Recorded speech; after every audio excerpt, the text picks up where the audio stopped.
In the quiet spaces of history, where the loudest battles are often fought in the shadows, there existed a figure whose very presence could alter the course of kingdoms. The medieval assassin, silent, invisible, and often misunderstood. We know the assassin as a killer for hire, but this image is only part of the truth. These men and women were far more than mere tools of death. They were complex individuals deeply embedded within the fragile and ever-shifting web of political and religious power. They were not just mercenaries, they were agents of secrecy, operating in places where power and influence hid behind veils of deception.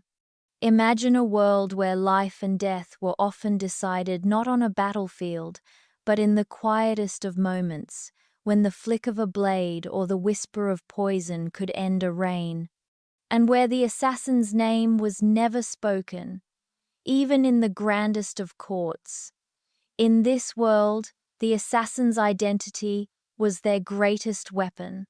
They moved unseen, their hands never stained by blood in the eyes of the public, even as they shaped the fate of kings and kingdoms. The royal court knew of them, but often did not acknowledge their existence. Even the most powerful rulers in the land feared the unseen blade, yet the assassin remained a ghost in their midst. The origins of the medieval assassin trace back through ancient warrior classes, those who operated in secret, like shadows beneath the towering walls of empires. These warrior figures, raised in the harsh realities of political warfare, understood the fragile nature of power. The assassin was not a soldier in the traditional sense. They were no army, marching to the beat of a general's orders. They were individuals, often part of secretive guilds or brotherhoods, bound by codes older than the very kingdoms they served. Their lives were as much about survival as they were about skill. Whether trained in the quiet monasteries or within the dark corners of shadowed cities, assassins honed their craft not just with knives, but with an understanding of human nature, of betrayal, and of trust. They knew when to disappear into the crowds and when to strike when the world least expected it. They were the instruments of a greater game, one that few could see, let alone understand.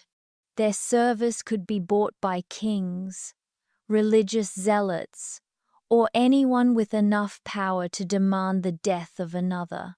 But the real question was always the same. Who could trust the assassin, and who could they trust in turn? Their secrecy was paramount. Even when they moved in the circles of the most powerful men, their identities were concealed, their faces veiled by layers of mistrust and deception. To know an assassin was to understand that trust itself was a rare commodity in the world they inhabited. They operated in a world that thrived on deception, where allegiances were fickle and lives could be traded for a price, but the cost of betrayal was always higher. But despite their crucial role, they were nearly erased from history. Their deeds, which shaped the rise and fall of empires, were hidden in the mists of time.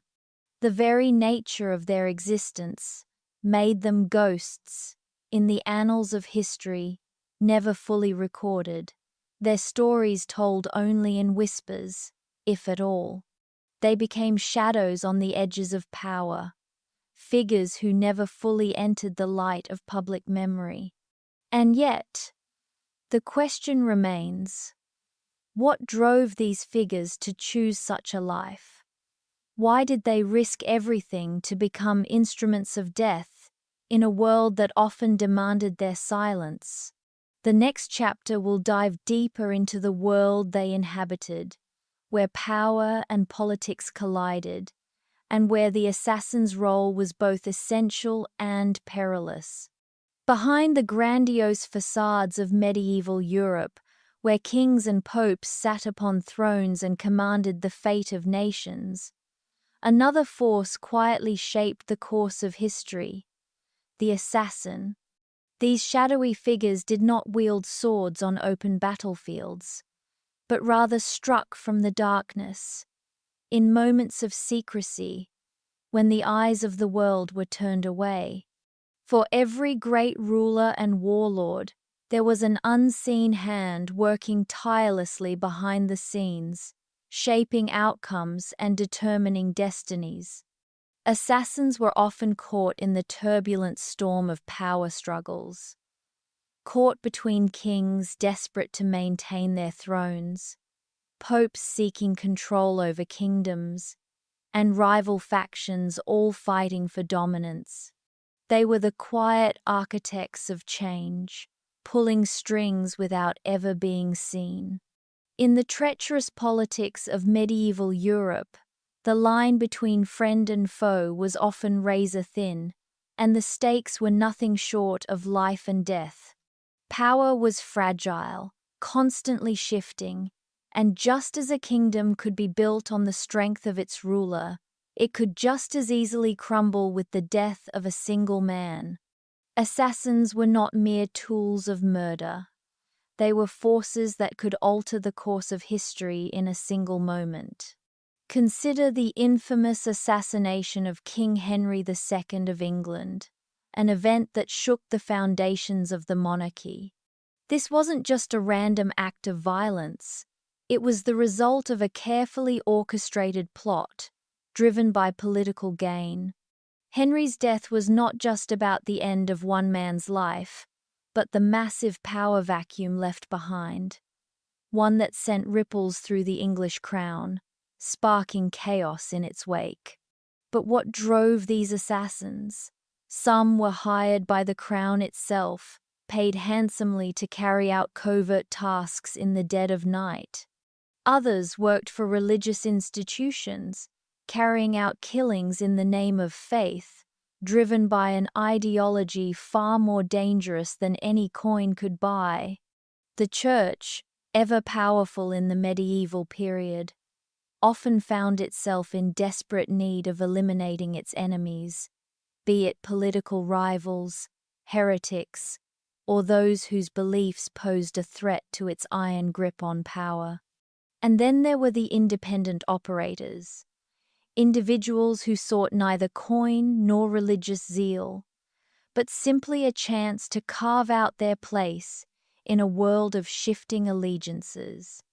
These assassins worked in the shadows, choosing their targets carefully, and often striking for personal or ideological reasons, with no larger institution backing them. They were driven by something more, something intangible, perhaps a hunger for revenge, or a desire to change the world in their own image. Yet, assassins were not isolated figures working in secrecy without influence. The truth is far more complex. Behind each assassin was a force, a larger organization with its own motivations and desires. Whether it was the covert networks of spies and assassins working for powerful kings, or the mysterious guilds who trained killers in the art of assassination, these men and women were often just one piece in a much larger puzzle. The intrigues of the time were often dictated not by individuals, but by powerful, secretive organizations, whose webs of influence reached far beyond what most could comprehend. These shadowy groups worked tirelessly to manipulate the course of history, weaving together power, death, and control. One such group, the legendary Hashashin, whose name would become synonymous with assassination, was not merely a group of murderers for hire, but a secret society operating with an agenda that spanned centuries. They were shrouded in secrecy, driven by their own cause, and their assassins were highly trained individuals, prepared to carry out their deadly missions with unparalleled precision. The Hashashin didn't simply kill for money or status, they killed for power, to advance the goals of a hidden order. Their influence spread like a disease through the veins of political structures, infecting the highest echelons of power. But they were not alone. Various kings and emperors created their own networks of covert agents, each with their own goals and methods of operation. These assassins, though working in the shadows, were often the most visible force on the battlefield, for their strikes shaped outcomes that could not be predicted. The assassins were often the ones who determined who would rise and who would fall, and they played a dangerous game of manipulation, where their very survival depended on the trust or lack thereof of their employers. These killers, often seen as little more than tools, were as much victims of the power struggles as those they killed. They had to navigate a dangerous landscape of deception and shifting allegiances, knowing that the moment they were no longer useful, they would be discarded. This was not a profession for the weak. To survive as an assassin, one had to master the art of both violence and manipulation, striking when least expected and disappearing before the dust settled. But for all their influence and power, these assassins lived in constant danger. The politics they navigated was never stable. One moment, they could be the king's trusted agent. The next, they were a hunted fugitive. Their actions were often dictated by their masters, but they also had their own motivations, and those motivations sometimes led to betrayal, or, in some cases, the unexpected death of their employer. It was a game of shadows, where the stakes were life and death, and every strike of the blade could mean the end of a political dynasty or the beginning of a new era. And as these figures moved through the treacherous world of medieval power, they were always on the verge of being exposed, yet, paradoxically, they thrived precisely because they remained unseen. The next chapter will delve deeper into what it took to survive in this dangerous world, where trust was in short supply and betrayal was always around the corner. The assassins had to learn not only how to kill, but how to navigate a world built on lies and secrets. It was a dangerous game, and only the cleverest and most ruthless survived to tell the tale. Imagine a life where every breath could be your last, where trust is not just hard to find, but nearly impossible to give. A life where every move is calculated, every word measured, and every interaction could be a potential trap. This was the life of the medieval assassin. They were not simply trained killers. They were individuals caught in a constant web of fear, anxiety, and isolation. Their very existence was a contradiction. They were hunters, moving in the shadows, but they were also the hunted, always looking over their shoulder, knowing that one wrong step could lead to betrayal, death, or worse, becoming expendable in the eyes of those who employed them. The training these men and women underwent was not for the faint-hearted. It wasn't just about learning how to kill. It was about surviving in a world that sought to erase them as soon as they were no longer useful. It began with a brutal initiation, one that demanded not just physical prowess but mental fortitude. To be an assassin was to be shaped into something far beyond human, a weapon, a ghost. The art of stealth, of moving without being seen or heard, was drilled into them until it became instinct. But it was more than that. They had to understand human nature. how to read a person, how to know when someone was lying, when they were planning betrayal. The assassin's life was built on mastering deception, and that started with themselves learning to mask every emotion, to hide every sign of weakness. But this training came at a cost. The isolation was suffocating.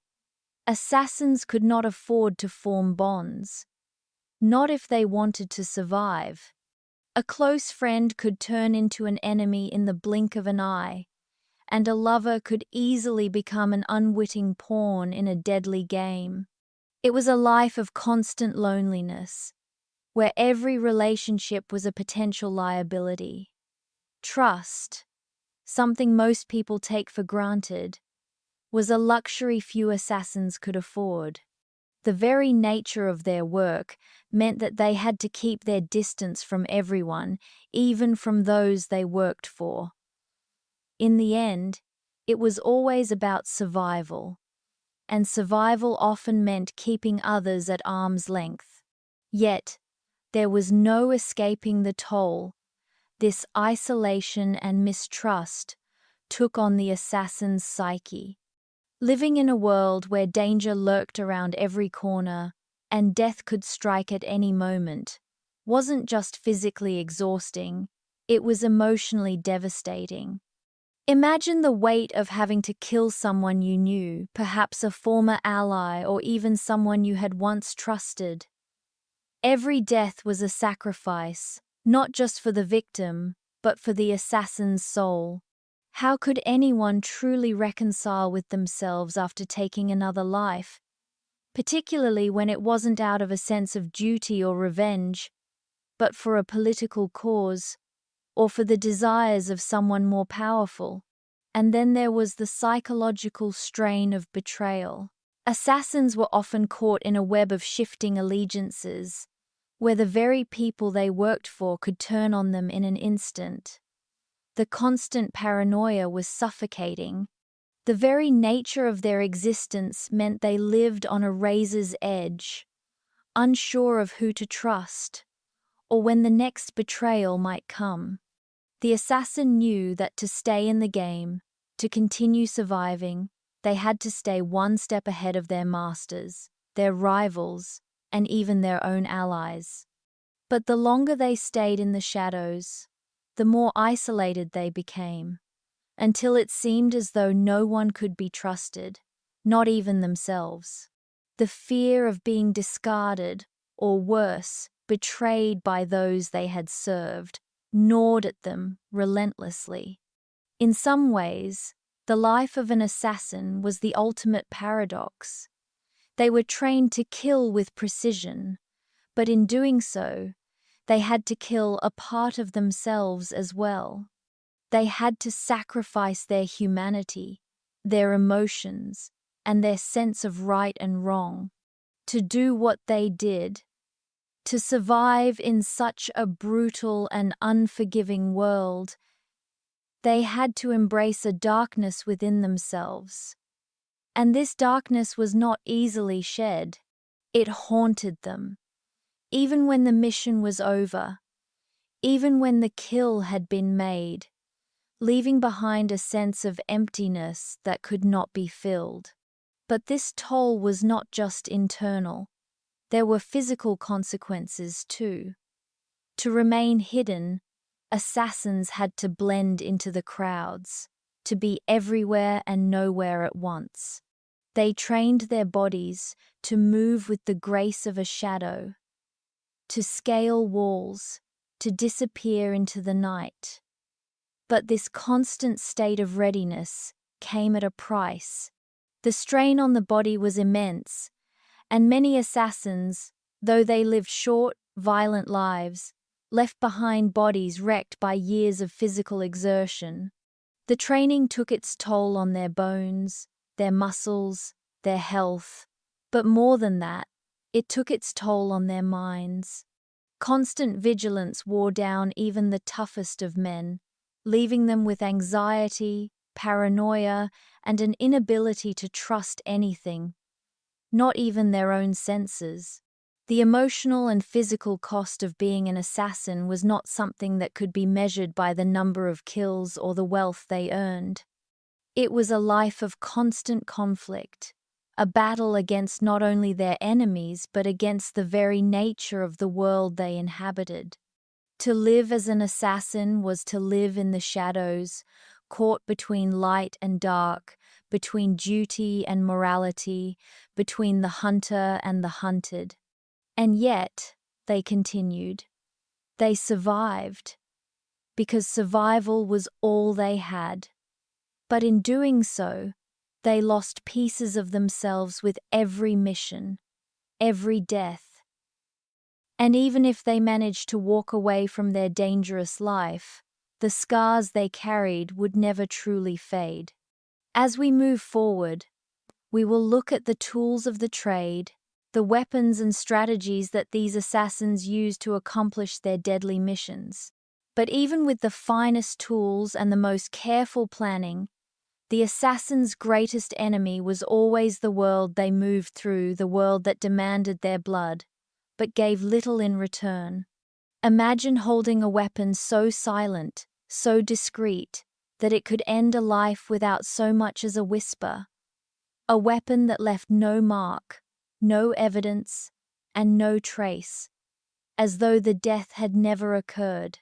In the shadows of medieval Europe, the assassin's arsenal was designed not for show, but for stealth. These tools were crafted for precision, for invisibility, and for a deadly purpose. The very essence of an assassin's success lay in their ability to blend into their surroundings, to strike with efficiency, and to disappear without a trace. The weapons they wielded were not merely instruments of violence, they were the extensions of their craft, tools honed through generations of necessity, designed for one purpose: to kill without being seen. The most iconic of these weapons were often the simplest, yet the most lethal. Poisoned daggers, concealed beneath cloaks, were a favorite among assassins, allowing them to slip into crowded markets or royal courts without raising suspicion. With one swift motion, the poison would seep into the victim's bloodstream, ensuring death within minutes, leaving no visible mark of violence. These daggers were often coated with a variety of poisons, each more insidious than the last. Some acting fast, others lingering long enough to allow the assassin to escape undetected, even while the victim writhed in agony.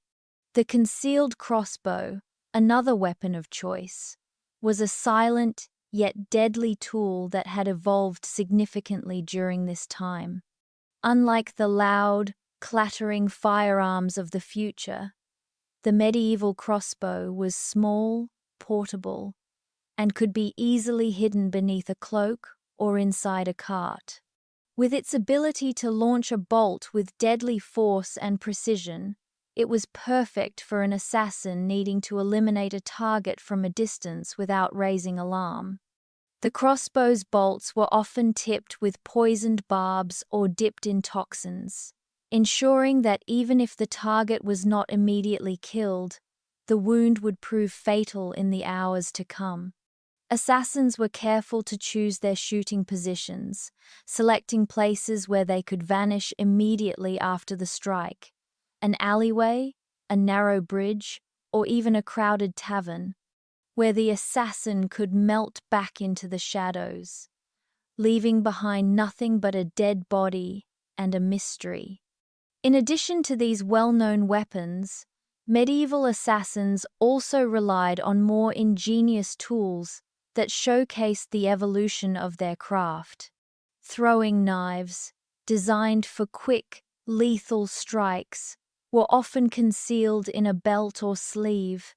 The assassin would throw these knives with precise aim, hitting vulnerable spots in the body, such as the throat, eye, or heart.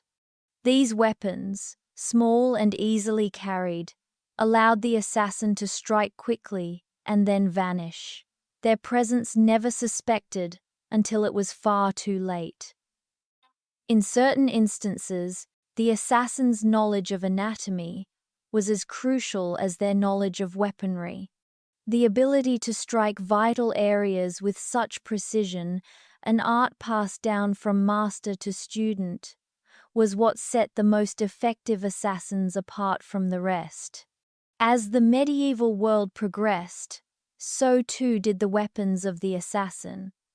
The introduction of early firearms, such as hand cannons, gave the assassin a new, albeit louder, option. Though far less common, these weapons offered an assassin the ability to engage their target from a distance, without the need for stealthy proximity.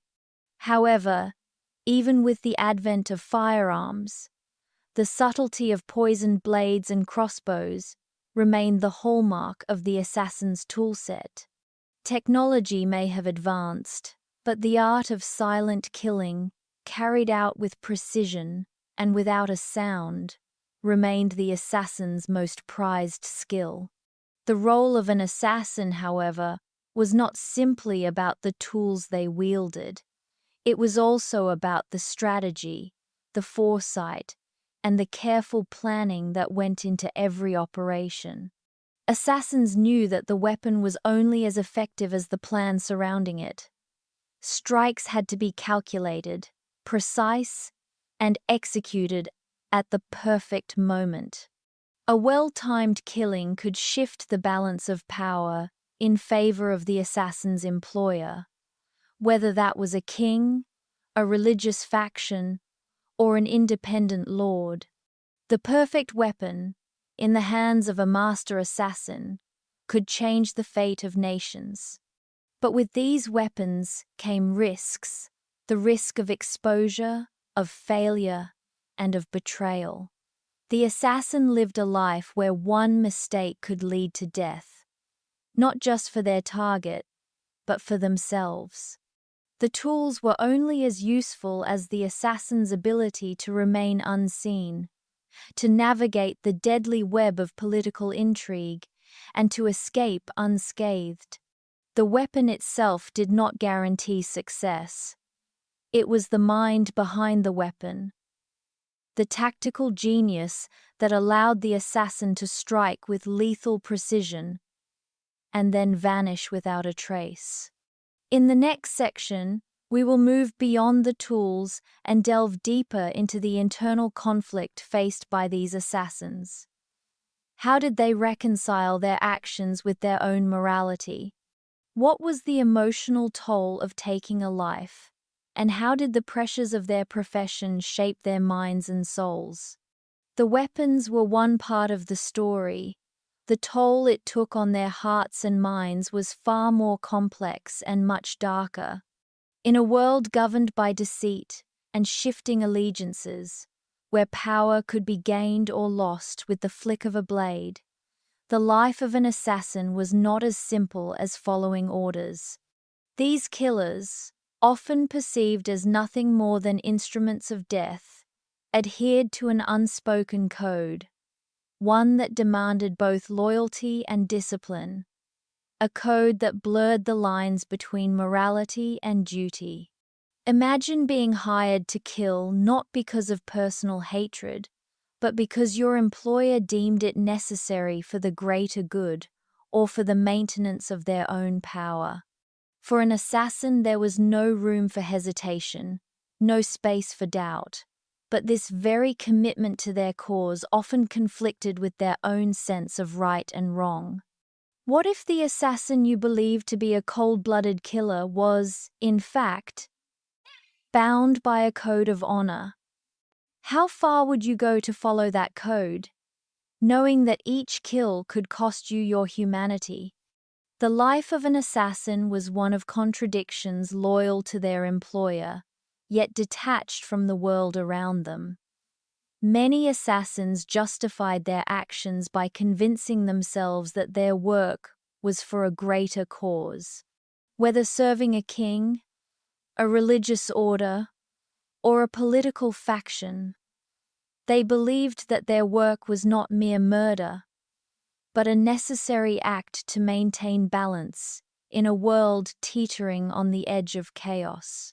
In their eyes, the deaths they caused were not a violation of their ethics, but a sacrifice necessary to prevent even worse destruction. Yet, for others, the toll of their actions was not so easily dismissed. As these men and women carried out their deadly work, the weight of every life they took began to bear down on them. The internal conflict grew as they questioned the righteousness of their mission. Was it truly their place to determine who lived and who died, or were they mere pawns in a much larger game? The struggle between loyalty and morality was never straightforward. An assassin could be loyal to their master and still find themselves questioning whether they had crossed a line, whether the death of one man truly served a greater good, or whether it was simply the pursuit of power. This inner conflict was often made worse by the codes they followed. Assassin guilds, religious orders, and political factions all had their own honor systems, dictating how an assassin should behave. In these organizations, loyalty was not just about duty, it was about pride. Honor was everything. A broken oath or a failure to execute a mission could mean exile, disgrace, or even death. For many, these codes were sacred, a way to maintain some semblance of integrity in a profession often viewed as dishonorable. These codes were often as binding as any law, and breaking them was considered a far worse fate than death. The assassin's code was a dual-edged sword. It demanded unwavering loyalty to a cause, but it also kept them tied to a web of secrets and moral ambiguity. For some, the code was more than just a set of rules, it was a shield. It allowed them to justify their actions, to convince themselves that they were not merely killing, but fulfilling a greater purpose. Yet, for others, the code became a prison. It shackled them to a life of violence and deception, preventing them from ever truly being free. Every mission was a chance to prove their loyalty, but each mission also dug them deeper into a hole of moral compromise. To live by this code was to live in constant tension between duty and conscience, between following orders and questioning their consequences. It's this internal struggle, the quiet battle that raged within each assassin that often led to their downfall. The very code that had bound them to their profession also held the power to destroy them. Many assassins, over time, found themselves losing their sense of purpose. Some eventually betrayed the very people who had hired them, overwhelmed by guilt or disillusionment. Others chose to retire, unable to reconcile their actions with their conscience, but the scars of their past remained, lingering long after they had laid down their weapons. Even those who remained loyal to the bitter end often struggled with the cost of their work. The assassin's code, meant to provide clarity and honor, often only deepened the complexity of their lives, leading them down paths from which there was no escape. As we step further into the story of the assassin, we will explore how the profession adapted to changing political landscapes, and how the demands of kings, popes, and power brokers reshaped the very tools and methods of assassination. As time passed, the profession evolved, not only in its techniques, but also in its moral and ethical dimensions. What was once a simple matter of skill and discretion became a complex, ever-changing world of covert operations, where the lines between right and wrong became harder to distinguish. The tools they used would change, but the emotional and ethical struggles would remain. The next chapter will dive into the ways in which the profession adapted to these new demands, and how assassins continued to walk the fine line between duty and humanity. What if the most powerful rulers of the time never saw their end coming? Imagine a king, seated upon a throne, unaware that in the shadows, an assassin had already marked him as a target. The assassin's role was not just to kill, it was to change the course of history, shifting the balance of power in a single moment. As the medieval world evolved, so did the methods of war, and with it, the tools of the assassin. The growing complexity of warfare, the expanding influence of monarchs and emperors, and the shifting tides of political power all created new opportunities for assassination, turning it into a strategic weapon rather than a mere act of violence. In the early days of medieval Europe, warfare was often personal. Lords and kings led their armies into battle, fighting hand to hand, and the fates of kingdoms were determined by the strength of their armies and the cunning of their generals. But as the centuries wore on, armies grew in size, and the methods of warfare became more complex. The introduction of long-range weaponry, such as crossbows and early firearms, began to shift the focus of battle. With these new weapons, the assassin's role began to evolve as well. Assassins were no longer confined to small-scale operations. They became agents capable of influencing the outcome of large-scale conflicts, working in the shadows to eliminate key figures, often with the goal of reshaping the course of a battle or war. As armies grew larger and more organized, so too did the political landscape. Monarchs and emperors expanded their influence, establishing vast empires that stretched across continents. These rulers, once fighting for control over small territories, now had to deal with more complex threats, rebellions, rival factions, and the growing power of mercenaries. The increasing size and scope of these empires made the rulers more vulnerable. A king, isolated in his castle or court, was no longer immune from the dagger or poison that could change the direction of a war. It was in this shifting environment that the role of the assassin became more ingrained in the fabric of political strategy. Assassins were no longer simply killers, they were covert agents, often tasked with eliminating the most important players in a conflict to ensure the success of their employers. But it wasn't just the political dynamics that changed the assassin's world, it was also the rise of the mercenary. The medieval system of feudalism, with its reliance on local lords to raise armies, began to decline. In its place came the rise of professional soldiers for hire mercenaries. These soldiers, bound by no loyalty other than money, fought for whoever could pay them. As the availability of skilled fighters increased, so did the opportunities for assassination. Mercenaries were often hired not just to fight battles, but to carry out missions that required subtlety and precision. Assassins could work alongside mercenaries, moving in and out of enemy camps, carrying out their killings without drawing attention. The line between soldier and assassin began to blur, as the political landscape demanded more tactical, covert actions to protect power. This shift also marked the rise of a new type of assassin, one who was highly trained in the art of stealth and precision, rather than just combat.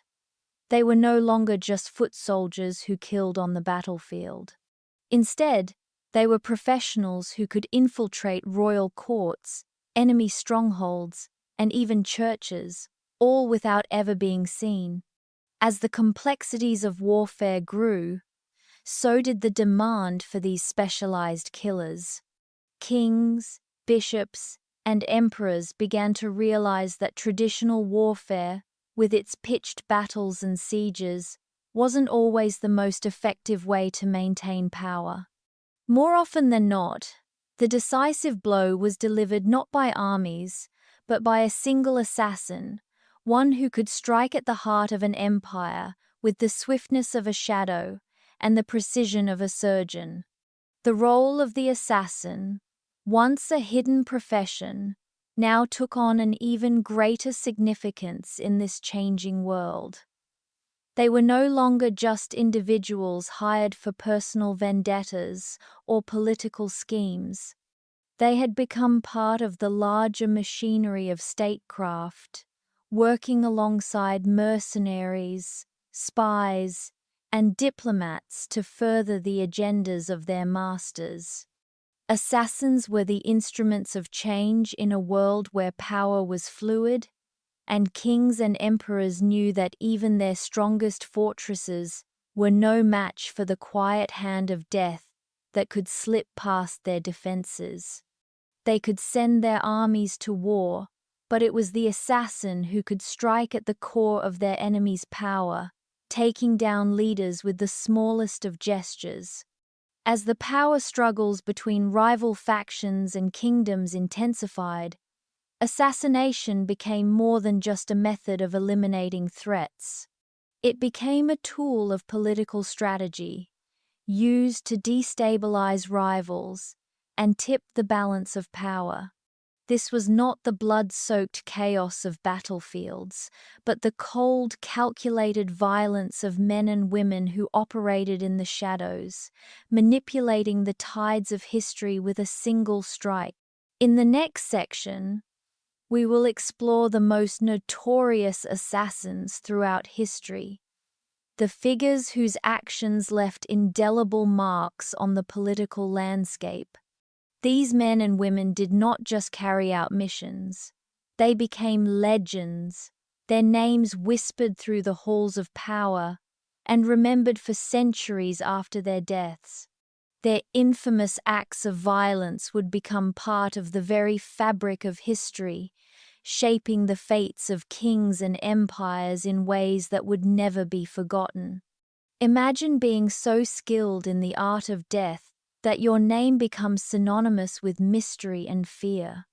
Throughout history, there have been assassins whose actions not only shocked the world in their time, but whose legacies have lingered long after their deaths, fueling legends and whispered tales that continue to capture our imaginations.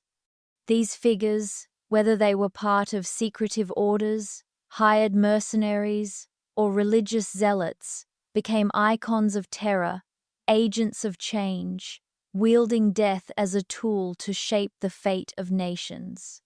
But what made these assassins truly legendary? What was it about their actions that reverberated through history, leaving behind a dark trail of mystery and intrigue?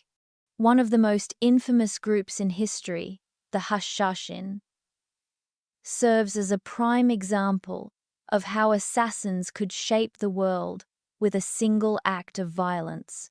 The name Hashashin, which later morphed into the modern word assassin, is forever linked to a secretive and deadly order that operated in the shadowy mountains of Persia and Syria.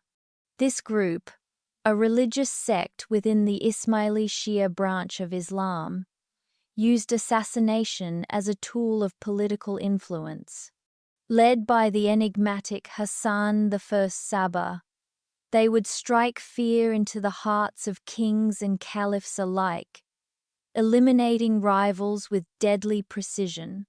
Their targets were often high-profile individuals, rulers, generals, and religious leaders whose deaths sent shockwaves through the political landscape.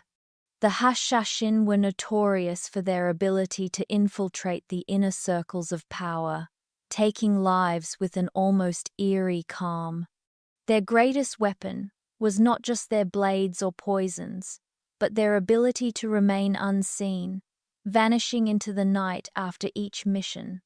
They were the shadowy figures of the medieval world, manipulating the tides of history without ever being seen. But assassins like the Hashashin were not alone. Throughout medieval Europe, executioners often blurred the lines between their formal role and that of an assassin. Tasked with carrying out the death sentences of criminals, some executioners, driven by their own personal convictions or the orders of their rulers, would also take matters into their own hands, eliminating political threats or personal enemies. These men, trained in the art of death, were often seen as nothing more than tools, yet their actions carried tremendous weight. One of the most notorious examples is the case of the French executioner Charles-Henri Sanson, who carried out hundreds of executions during the French Revolution, including that of King Louis XVI. Though his role was officially sanctioned, Sanson's profession required him to constantly navigate the moral complexities of death. He was an executioner by trade, but in the chaos of revolution, he was also a man whose actions helped shape the fate of an entire nation. Even more elusive were the religious figures who acted as covert assassins.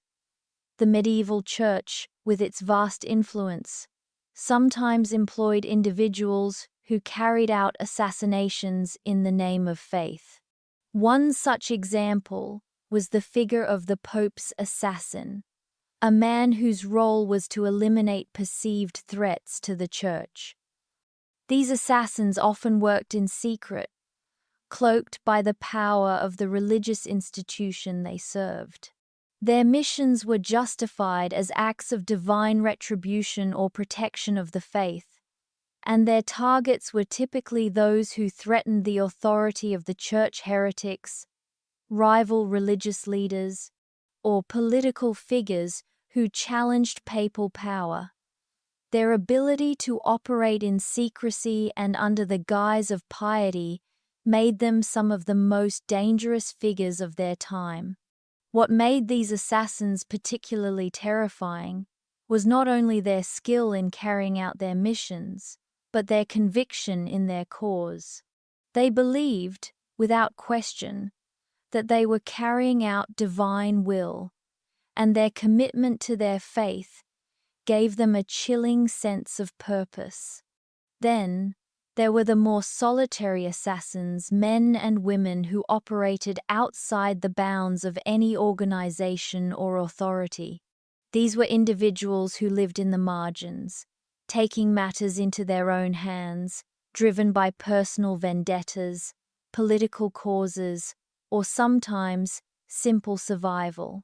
One of the most infamous figures in this category was the Venetian assassin known only as the Silent Dagger. Operating in the shadows of the Republic of Venice, he became a legend due to his swift, efficient killings that took down several key political figures.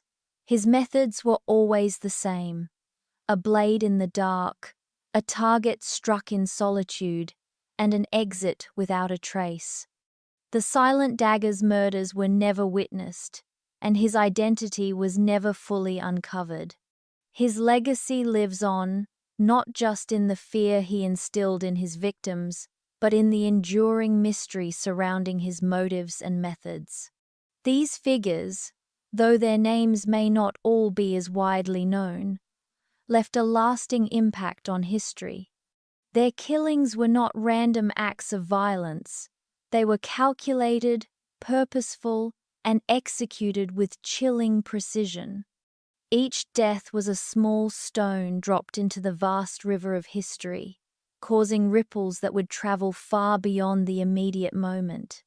Their actions changed the course of events, shifting the power structures of their time, and in some cases, altering the very fabric of society. Assassins like these were not merely hired killers. They were the hand that shaped history, the shadow that moved behind the throne.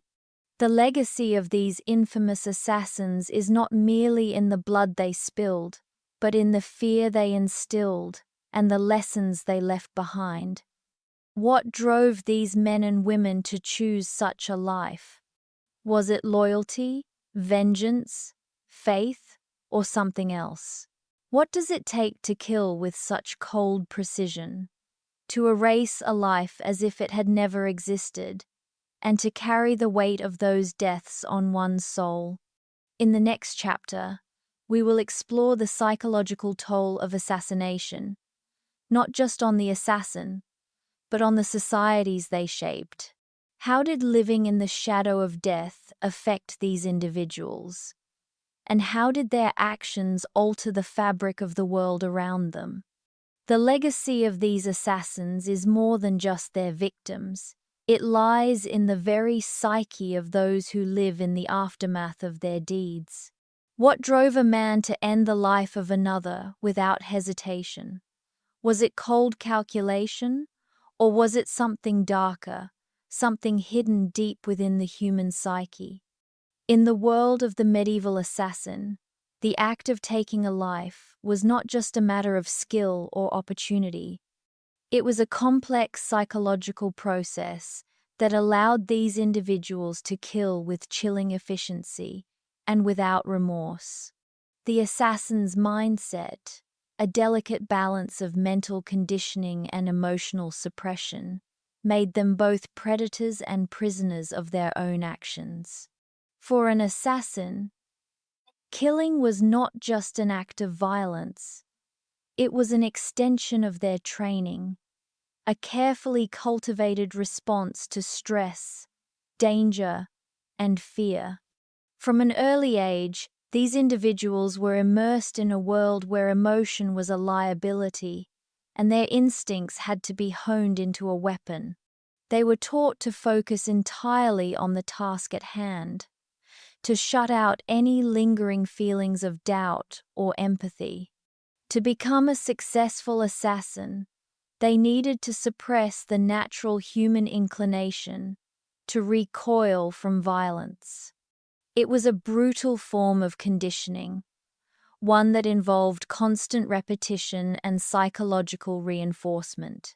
They were trained to believe that their actions were justified, even necessary, to bring about a greater good, whether that meant securing power for their employer or eliminating a perceived threat. This mental conditioning was not just about physical prowess, it was about mental fortitude. Assassins were taught to regard their targets not as human beings, but as obstacles to be removed. The ability to distance themselves from the victim, to strip away any sense of personal connection, was paramount.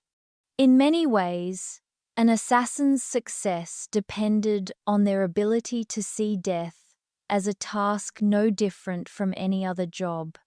Their training instilled in them the belief that to hesitate was to fail, that even the smallest moment of doubt could be fatal, not just for the victim, but for themselves. However, beneath this cold exterior, the emotional toll of their profession was profound. Even the most hardened assassin could not escape the psychological weight of taking a life. While they may have learned to shut out the emotional consequences of their actions in the moment, the trauma often lingered long after the kill was made. The silence of the night, the echo of the blade in their hand, would eventually return to haunt them. The assassin's job was one of constant tension, moving in a world where death was never far away. The very nature of their existence, a life of secrecy, deception, and violence, had a corrosive effect on their psyche. The more successful an assassin was at carrying out their missions, the more they were forced to reconcile with the fact that they were becoming something other than human. Killing became a habitual response to a set of circumstances, a means to an end. But for many, this process of detachment could not be maintained forever. Over time, the toll on their mental health became undeniable. Assassins, especially those who had been active for long periods, were often plagued by anxiety, paranoia, and an overwhelming sense of emptiness. They had spent so long suppressing their emotions that they no longer knew who they were beneath the hardened exterior. Were they killers, mercenaries, or something else entirely? This psychological strain was compounded by the assassins' understanding that their very survival depended on remaining unseen, on moving through the world without ever truly connecting with it. Their lives were isolated, disconnected from the social structures around them. The nature of their profession made it impossible for them to form lasting bonds. Friends could become enemies, allies could betray them in an instant, and even the slightest slip-up could mean their end. In such an environment, trust was a fragile commodity, and the lack of genuine human connection only deepened their emotional and psychological scars. The toll of this emotional isolation could manifest in many ways: distrust, paranoia, or a deepening sense of guilt. Some assassins, unable to bear the weight of their actions, turned to substances like alcohol or opium to numb the pain. Others, more introspective, found themselves questioning the morality of their work, wondering if the kills they had carried out were truly justified or simply part of a larger, more manipulative game. In rare cases, the assassin could find a sense of purpose or redemption in their work. Some, driven by loyalty to their employers or a belief in the cause they served, could push aside any doubts and continue on without looking back. For them, the act of killing was a necessary evil, a means to an end. But for most, the deeper they descended into the life of an assassin, the harder it became to find peace with themselves. This exploration of the assassin's psyche is not just an investigation into the mental conditioning and emotional toll of their profession. It is also a glimpse into the darker corners of human nature, the capacity for detachment, the ability to justify unspeakable actions, and the psychological cost of living a life defined by secrecy, violence, and moral ambiguity. The assassin's mindset, shaped by necessity, was a complex labyrinth of conflicting impulses, motivations, and justifications.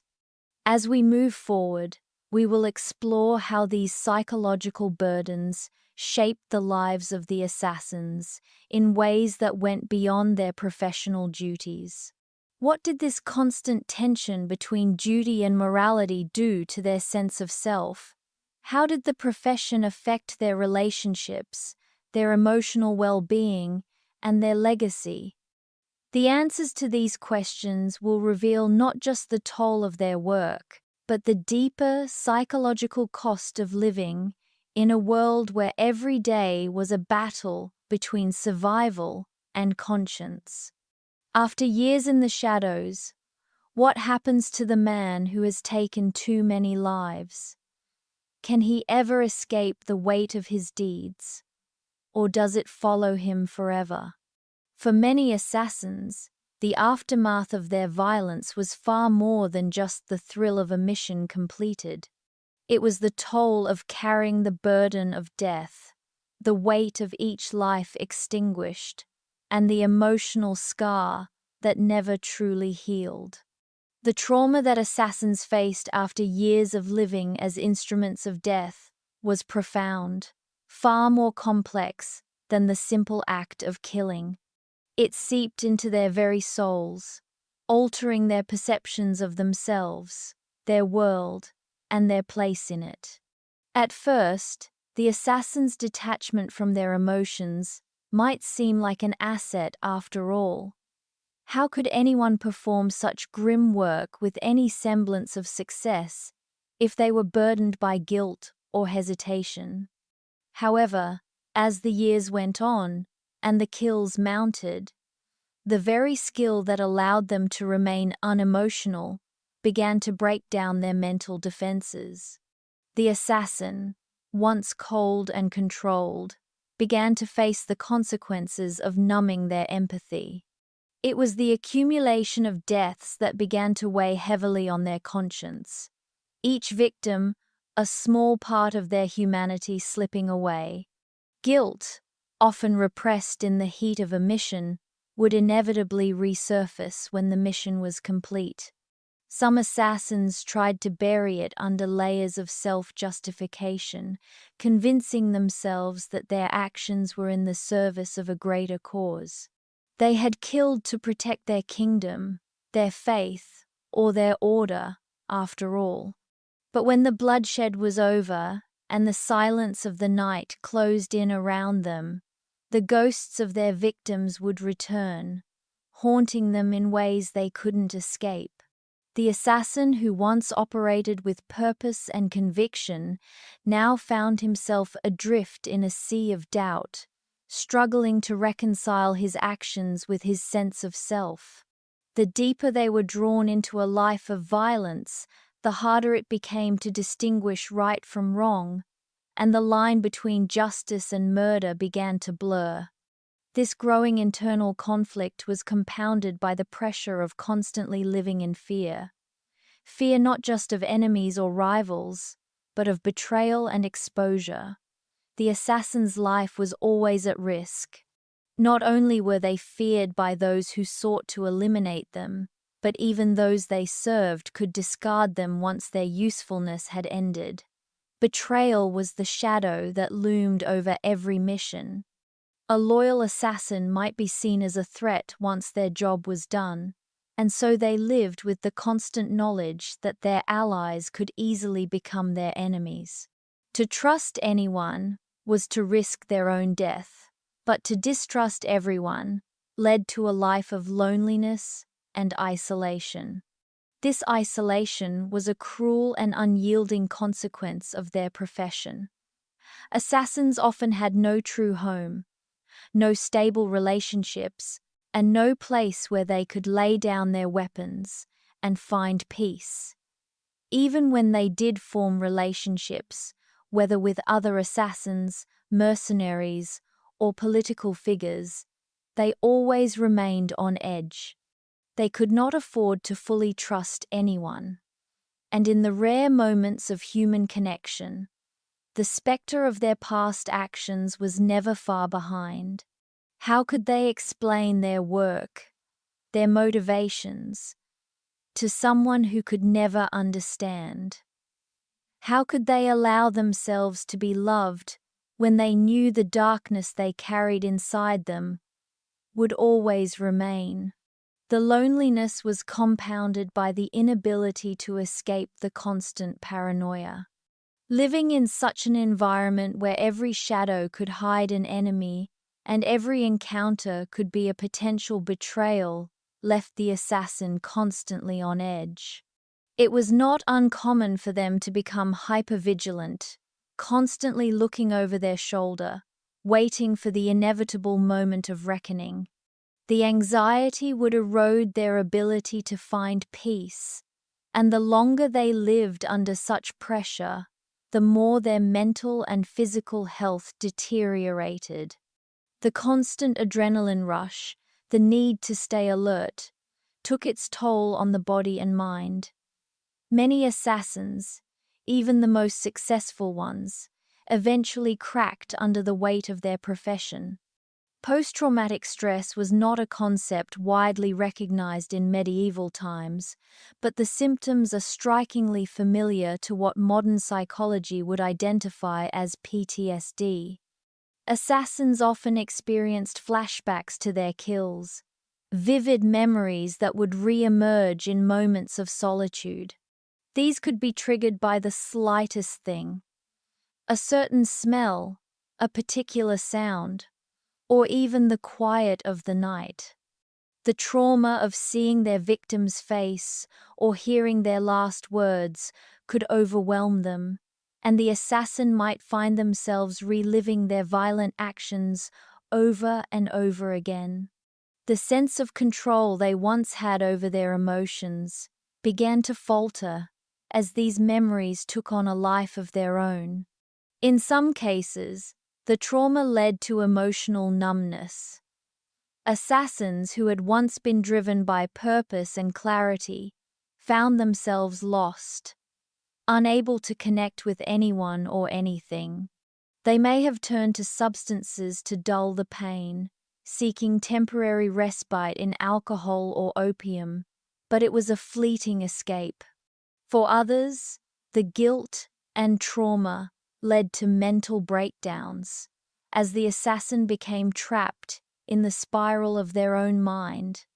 The need for redemption, for closure, gnawed at them, but it was a pursuit that rarely led to peace. As they aged, many assassins found themselves forgotten by the very powers they had once served. Their services, once invaluable, were no longer required, and they were cast aside like obsolete tools. The emotional cost of this abandonment was significant.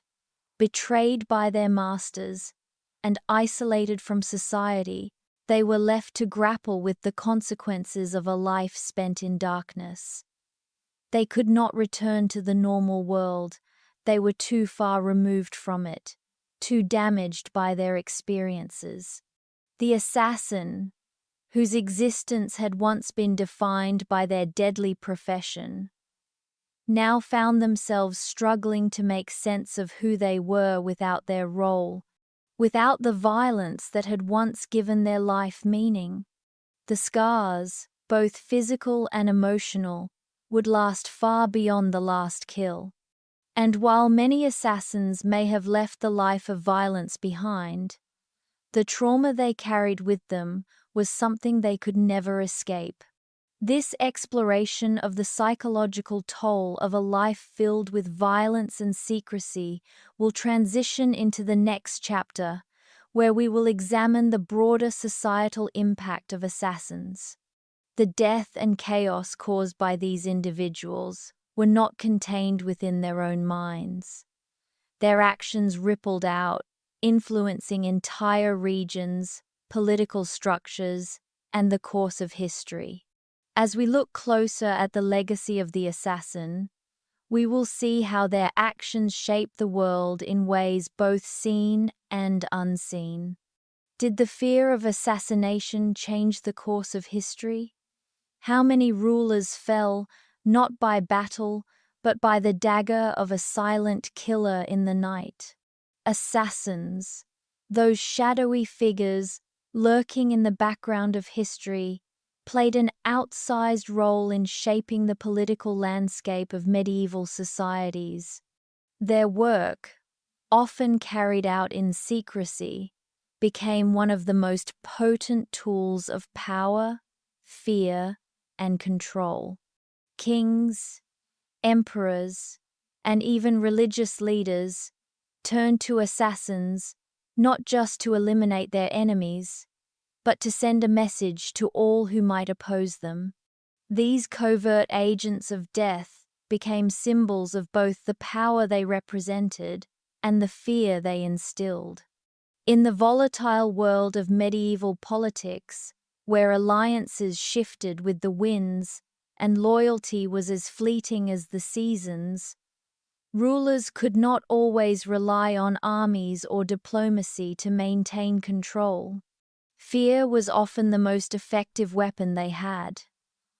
By employing assassins, Monarchs ensured that their enemies knew they could be struck down at any moment. Without warning, this uncertainty created an atmosphere of terror, one that kept potential challengers in check and forced subordinates to remain loyal. The very presence of an assassin, whether known or unknown, influenced the way people behaved and how power was wielded. A kingdom could not only depend on its military strength, but also on the pervasive fear that death could come without explanation, without justice, and without a chance for defense. The assassination of key figures in the court of rulers became not just a tool of statecraft, but a message to all. Power could be taken in a heartbeat. One of the most infamous examples of this dynamic is the story of the assassination of Thomas Becket, Archbishop of Canterbury, in 1170. A close friend of King Henry II, Becket had once been a trusted confidant, but political tensions between the church and the monarchy led to an irreparable rift. In a moment of frustration, Henry reportedly said, "Who will rid me of this troublesome priest?" 4 knights took these words as an order and executed Becket in the cathedral. The murder sent shockwaves through Europe, leaving many to question the authority of the crown and the sanctity of the church. It was a stark reminder of the power that assassination wielded, how a king's frustration could lead to the brutal elimination of those who defied him, no matter how sacred their position. For the rulers who used assassins as tools of their power, the implications were both practical and psychological. On the one hand, they had the ability to remove rivals quickly and decisively. On the other, the constant use of such a deadly method of control left a stain on their reign. Fear and mistrust became pervasive in the courts, as no one, no matter their position, was safe from the possibility of a dagger in the dark. The same people who worked to keep the monarch in power could just as easily be turned into the target of the same deadly forces. The assassin, once an agent of loyalty, could quickly become an agent of chaos if the ruler's orders or whims changed. But the legacy of fear extended beyond the corridors of power. The mere possibility of assassination became a part of the collective consciousness of society. It wasn't just kings and nobles who feared being killed in the shadows. Ordinary people, too, felt the weight of the unseen hand that could strike down the powerful and the powerless alike.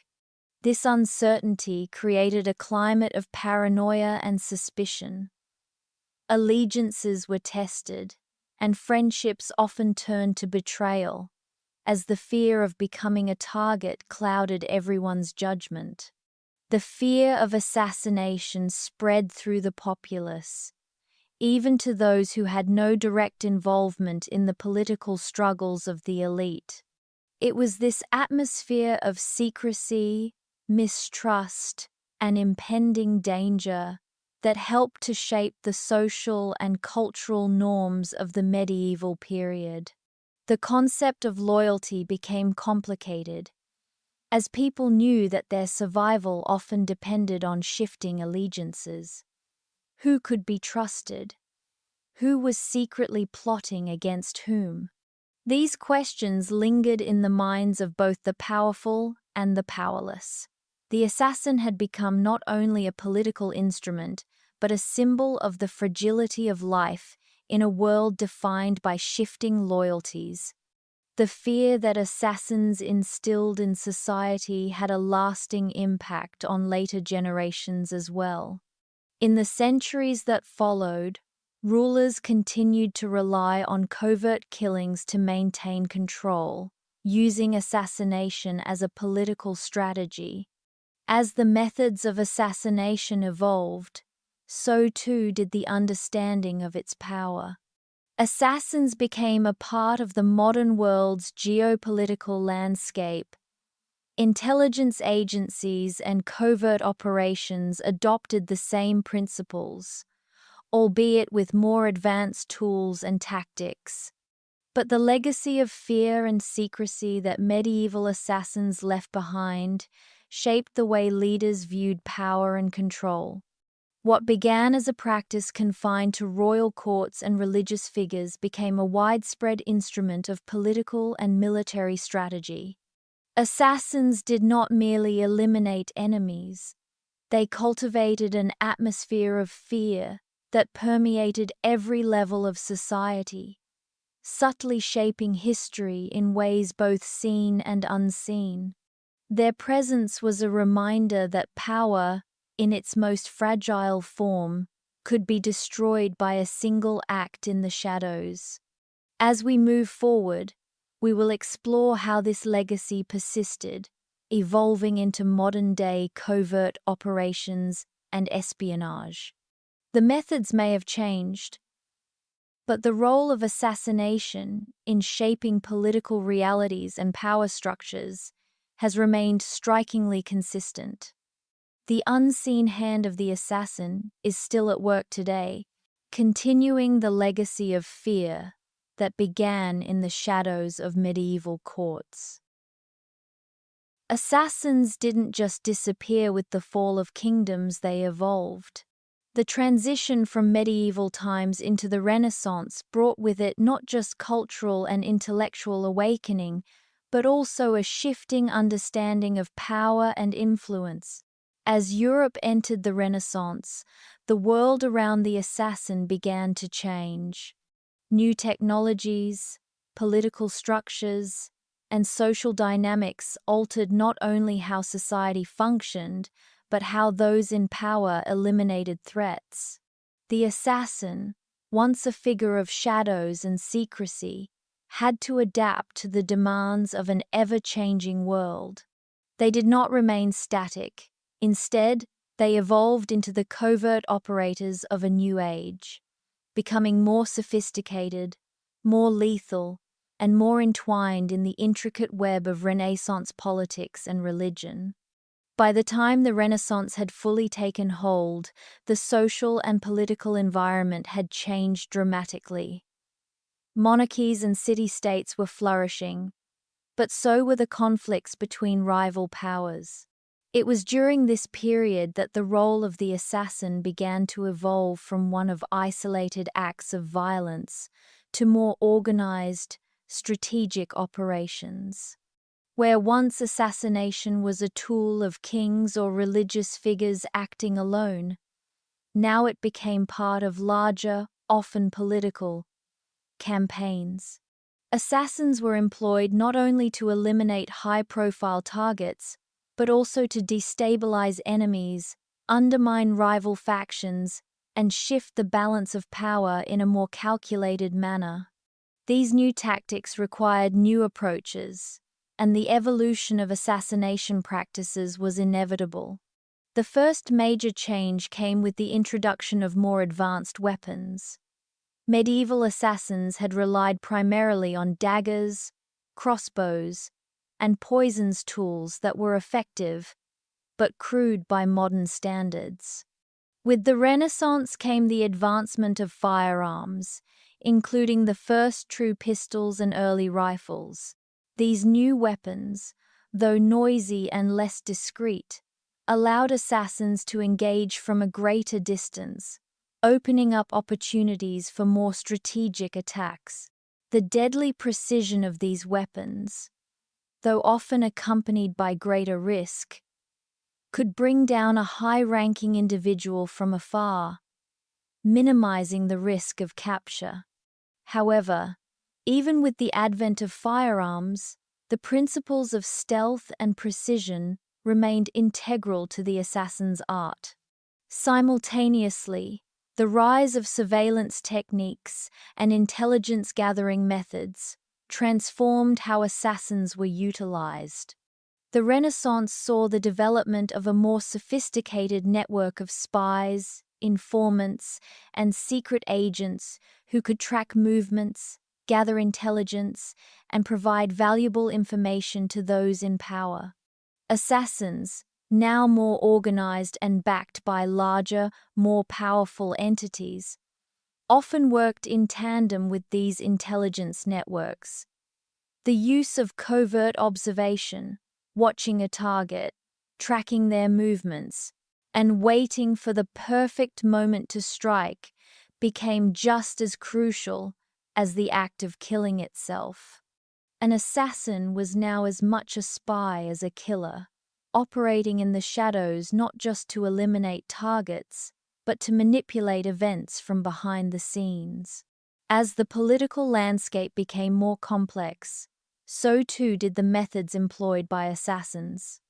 The rise of religious and political organizations during the Renaissance provided both new opportunities and new challenges for those who worked in the shadows. The Catholic Church, for example, found itself engaged in a fierce struggle for power with various Protestant factions, and political assassinations became a way of dealing with those who threatened the Church's authority. Similarly, monarchs and princes, locked in power struggles with one another, began to see the value of assassins as a means of not just killing their enemies, but sowing discord within rival courts. These groups, whether religious, political, or royal, could now use assassination as a tool for furthering their own agendas, setting off waves of intrigue that would ripple through the corridors of power. In some cases, these assassins were no longer solitary figures, but rather part of organized networks, working as professional operatives for the highest bidder. The idea of the assassin as a hired hand became more prevalent during the Renaissance, as political factions turned to covert missions to eliminate rivals. It was in this period that we begin to see the rise of mercenary assassin groups, who were less motivated by ideology and more driven by wealth, power, and loyalty to whoever could pay their price. These groups operated like private armies, infiltrating courts, royal families, and religious establishments to eliminate anyone who stood in the way of their employers' objectives. What set these new assassins apart from their medieval counterparts was their professionalism. The tools of their trade were now more varied, and their missions were more complex. Assassins were no longer simply hired to kill. They were hired to destabilize, to influence, and to manipulate. Their job was not just about eliminating a target, but about ensuring that the political or religious climate shifted in favor of those who hired them. Assassins, then, became not just killers, but players in a larger game of political chess, where their actions had the potential to change the entire course of history. But with this evolution came new risks and complications. The more sophisticated the assassins' methods became, the more likely it was that their work would be discovered. With the rise of modern statecraft, law enforcement, and intelligence networks, the art of assassination had to evolve yet again to remain hidden in an increasingly transparent world. As technology advanced, so too did the methods of surveillance and detection. Assassins had to be more careful, more covert, and more precise than ever before. And so, as the Renaissance gave way to the modern age, the role of the assassin continued to evolve, adapting to the changing dynamics of politics, warfare, and technology. The evolution of the assassin's trade did not stop at the Renaissance. As we move forward in history, we will see how assassination became a professional, state-sponsored operation, embedded in the very fabric of modern espionage. The tools of the trade may have changed, but the essence of the assassin, their ability to operate in the shadows, to influence history with a single act, remained. In the next section, we will look at how these assassins became the stuff of legend, both feared and revered, their actions immortalized in cultural depictions and historical accounts. Their legacy lives on not only in the history books, but in the very way we perceive power, secrecy, and violence today. From the silver screen to the pages of ancient texts, the assassin has been both a figure of fear and fascination. But who are they really, heroes or monsters in disguise? The figure of the assassin has evolved over centuries, shifting from a shadowy figure feared by rulers to a romanticized, often misunderstood, character in modern popular culture. Whether as a tool of vengeance, justice, or cold calculation, the assassin has become a central figure in literature, film, and folklore, portrayed both as a villain and as a reluctant hero. These portrayals, far from being mere entertainment, have shaped society's understanding of power, morality, and the very concept of life and death. In the world of literature, the image of the assassin has long been a source of intrigue and contradiction. Shakespeare's Time's Macbeth *, one of the most famous plays in the Western canon, offers an early exploration of the assassin as a complex figure. The play's eponymous character, Macbeth, is drawn into a deadly world of assassination and ambition, becoming both a killer and a victim of his own bloody actions. Shakespeare's portrayal of Macbeth and the murder of King Duncan highlights a key theme in assassin narratives: the moral conflict between duty, power, and guilt. This complex portrayal of the assassin laid the groundwork for centuries of literature, where assassins were not just killers, but tragic figures, their violent actions often a result of greater societal or personal pressures. In later works, the image of the assassin began to evolve further. The 19th and 20th centuries brought us iconic figures like Time's The Count of Monte Cristo, Times by Alexandre Dumas, and Times Les Miserables, Times by Victor Hugo, where assassins and vigilantes became symbols of justice. Edmond Dantes, in Times The Count of Monte Cristo *, uses assassination as part of his elaborate revenge against those who betrayed him. While he is driven by a thirst for justice, his actions raise important questions about morality and revenge. He is both a hero and a monster, depending on one's point of view. This ambiguity in character has become a hallmark of assassin portrayals. Figures whose acts of violence are often justified by personal suffering, yet remain ethically murky at best. Fast forward to the 20th century, and the image of the assassin would become a central trope in cinema. Films such as Times The Godfather ***, James Bond ***, and Times Kill Bill Times turned the assassin into both an anti-hero and a villain, depending on the story. In Times The Godfather ***, the character of Michael Corleone navigates a world of mafia betrayal, where assassination is a tool for maintaining power and loyalty. The movie romanticizes the idea of family loyalty and the idea that the ends justify the means, despite the horrific violence required.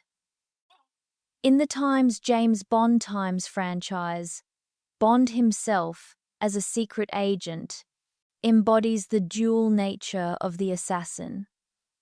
A figure of national service who is tasked with eliminating threats to security. He is cold, calculated, and often detached from the emotional consequences of his work. Yet his charm and dedication to his mission give him a heroic air. In these films, assassination becomes not just a moral conflict, but a tool of power, where the assassin, although skilled in murder, often operates within a larger system of national interests or personal vengeance.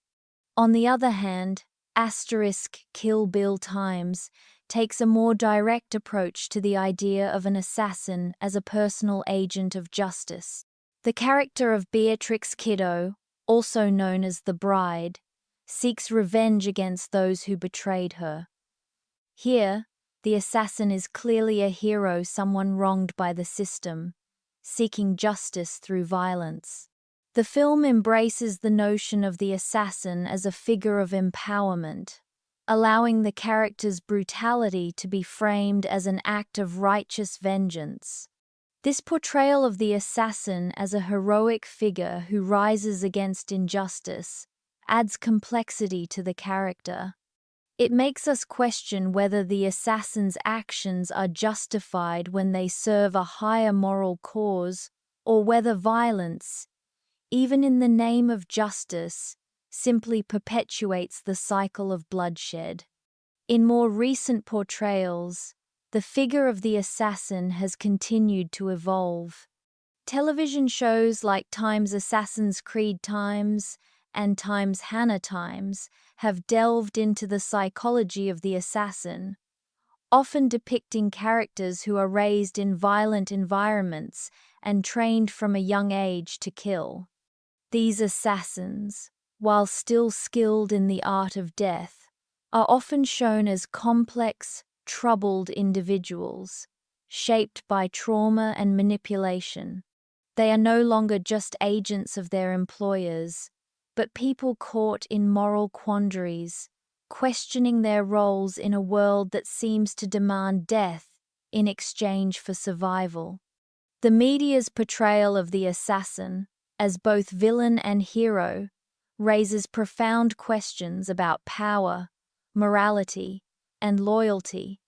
Is the assassin a tool of the powerful, carrying out dirty work for kings and politicians?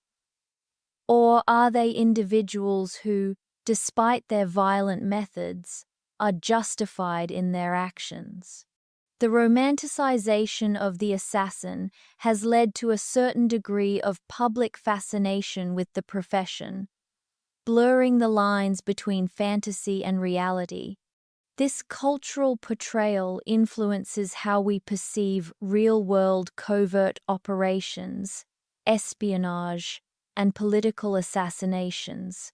While modern society may not celebrate assassination as a heroic act, the assassin's image, as a figure of secret power, continues to capture our imagination, giving rise to a belief in their potential to change the world in a single, deadly stroke.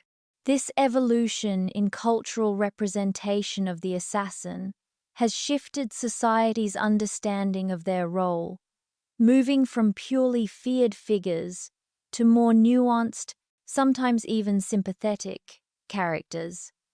They are no longer merely instruments of violence, but reflections of deeper questions about justice, loyalty, and the consequences of living in a violent world. As we look at the influence of the assassin in popular culture, we can now turn our attention to the myth-making process that surrounds these figures, how assassins have been remembered, idealized, or erased from history. This process of cultural storytelling often overshadows the reality of their lives, creating legends that serve political, social, or ideological agendas. In the next section, we will explore how these figures were mythologized, revealing the ways in which history and fiction intertwine to shape our understanding of the assassin. What if the true story of the assassin has been deliberately hidden from you? Who benefits from erasing the past? and what truths remain buried in the shadows. Throughout history, assassins have operated in secrecy, their actions often concealed or distorted by those in power. The assassins we know are often the ones whose deeds survived the passage of time. But for every historical figure whose name became synonymous with assassination, there were countless others whose stories were erased or manipulated.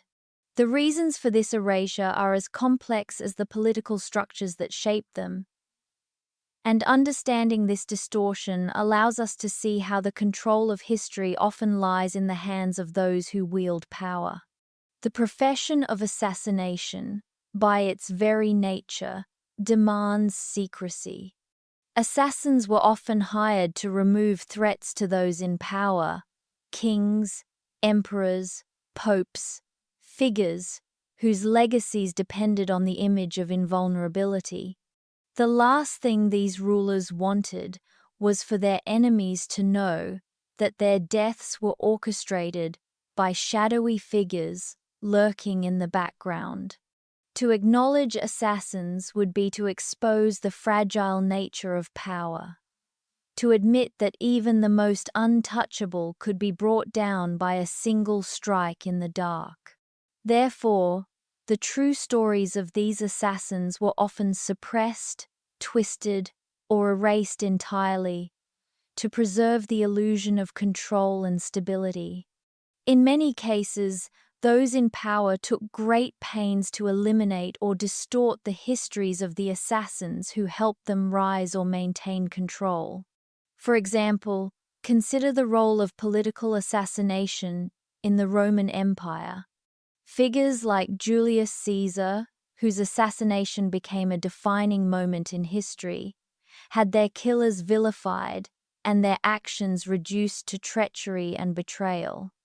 The conspirators who killed Caesar, Brutus, Cassius, and their co-conspirators were portrayed as traitors, their motivations distorted by history as acts of jealousy or personal ambition.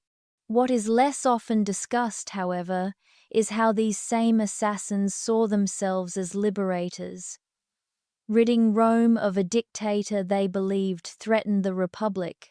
Their story was buried in favor of the narrative that served the ruling power of the time, namely, the empire that followed Caesar's death. Similarly, religious institutions, particularly the Catholic Church during the Middle Ages, played a key role in shaping the narrative around assassins. The Church, which wielded immense power over the hearts and minds of the people, often found it convenient to suppress or rewrite the actions of those who carried out politically motivated killings, especially if those killings threatened its own interests. For example, the assassination of figures like Thomas Becket was presented not just as a political act, but as a necessary act to protect the authority of the Church. Yet, the true motivations of those involved kings, bishops, and even fellow clerics were obscured. Over time, the narrative was manipulated, and the figures involved became symbols of righteousness, while the assassins themselves were erased or demonized. The erasure of the assassin's true story was not limited to historical records. It continued well into the modern era, as the study of history often focused on the actions of rulers, wars, and major political events, while the role of the assassin remained relegated to the shadows. History books, often written by those in power or their descendants, painted the assassins as mere pawns in a larger game, their actions glossed over or dismissed as acts of cowardice or dishonor. The real stories of assassins, their motivations, struggles, and the complex moral dilemmas they faced were largely ignored. In a world where those who control the narrative control the future, The true nature of assassination was buried beneath layers of propaganda and bias. Even today, the legacy of these hidden figures remains elusive. Modern interpretations of history, influenced by the political forces of today, often fail to uncover the full scope of the assassin's impact.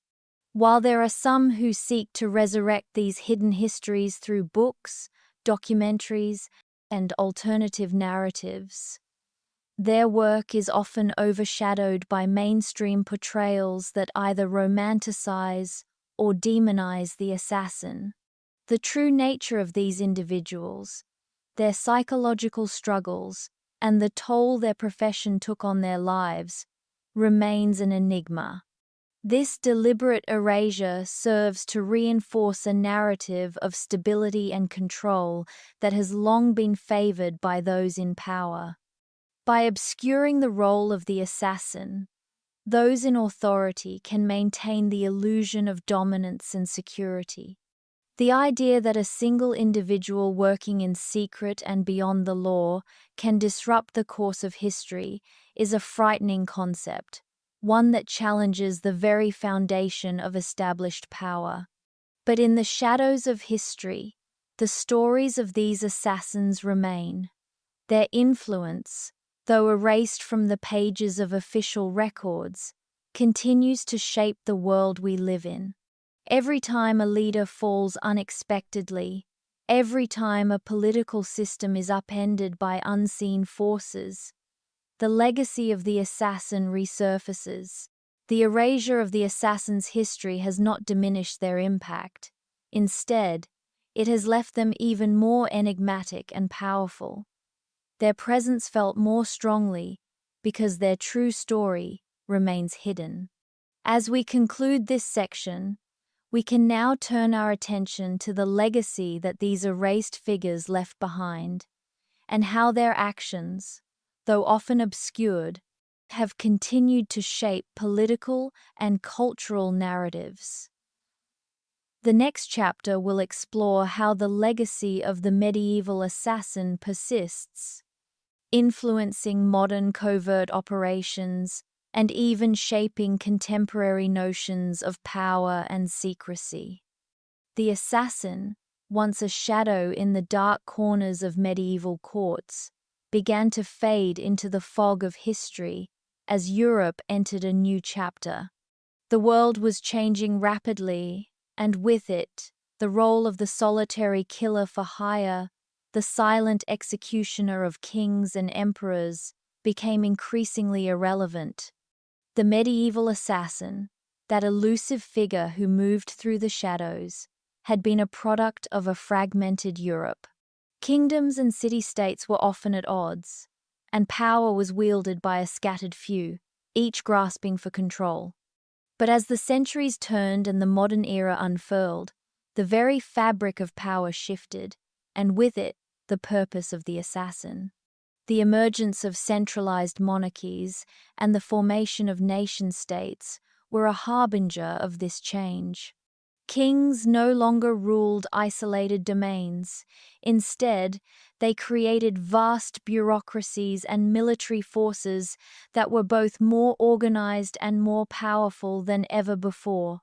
The fragmented political landscape that had once provided fertile ground for assassination was gradually replaced by a more cohesive, uniform order.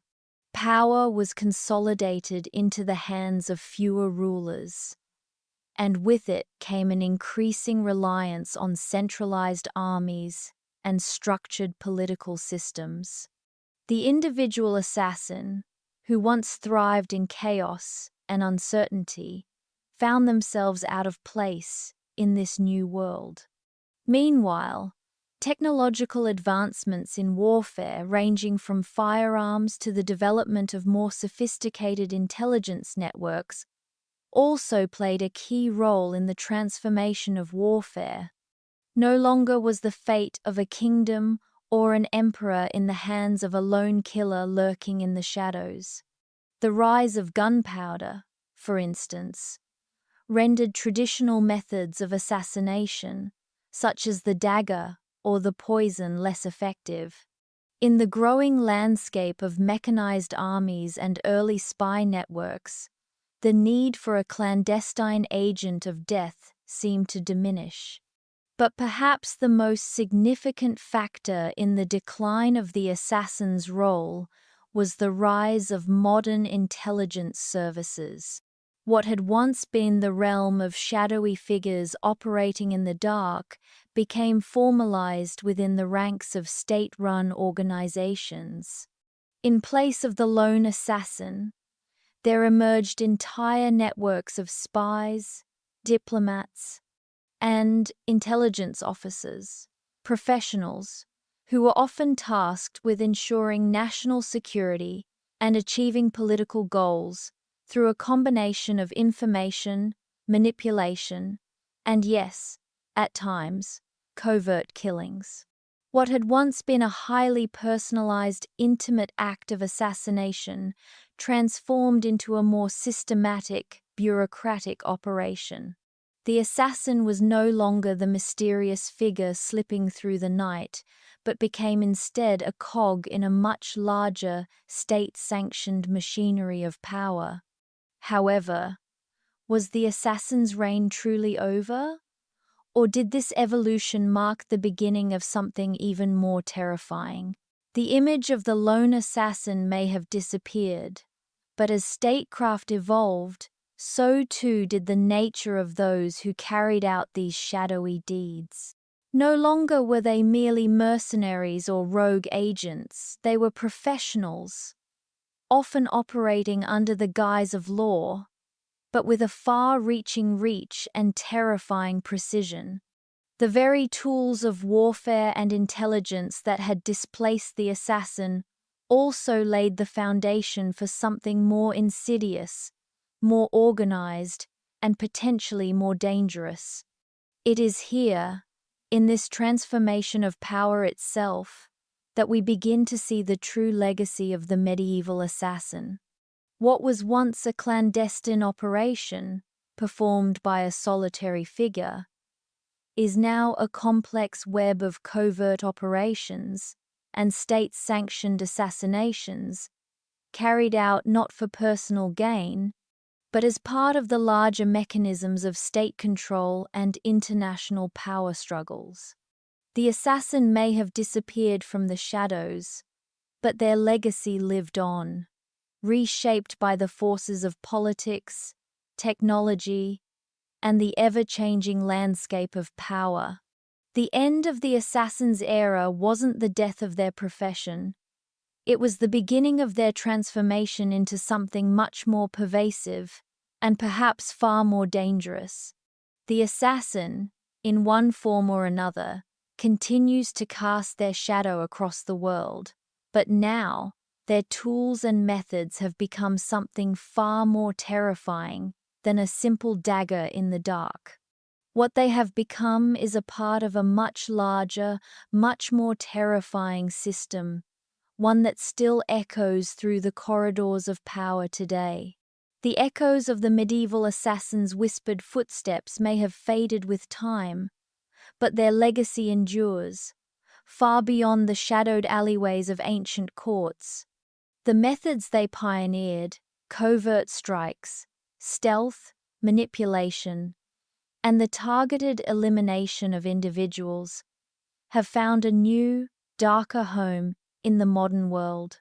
As the boundaries between politics, warfare, and intelligence began to blur in the 20th century, the assassin, once a rogue figure in the service of kings, was transformed into something far more intricate, a cog in the machinery of modern geopolitics.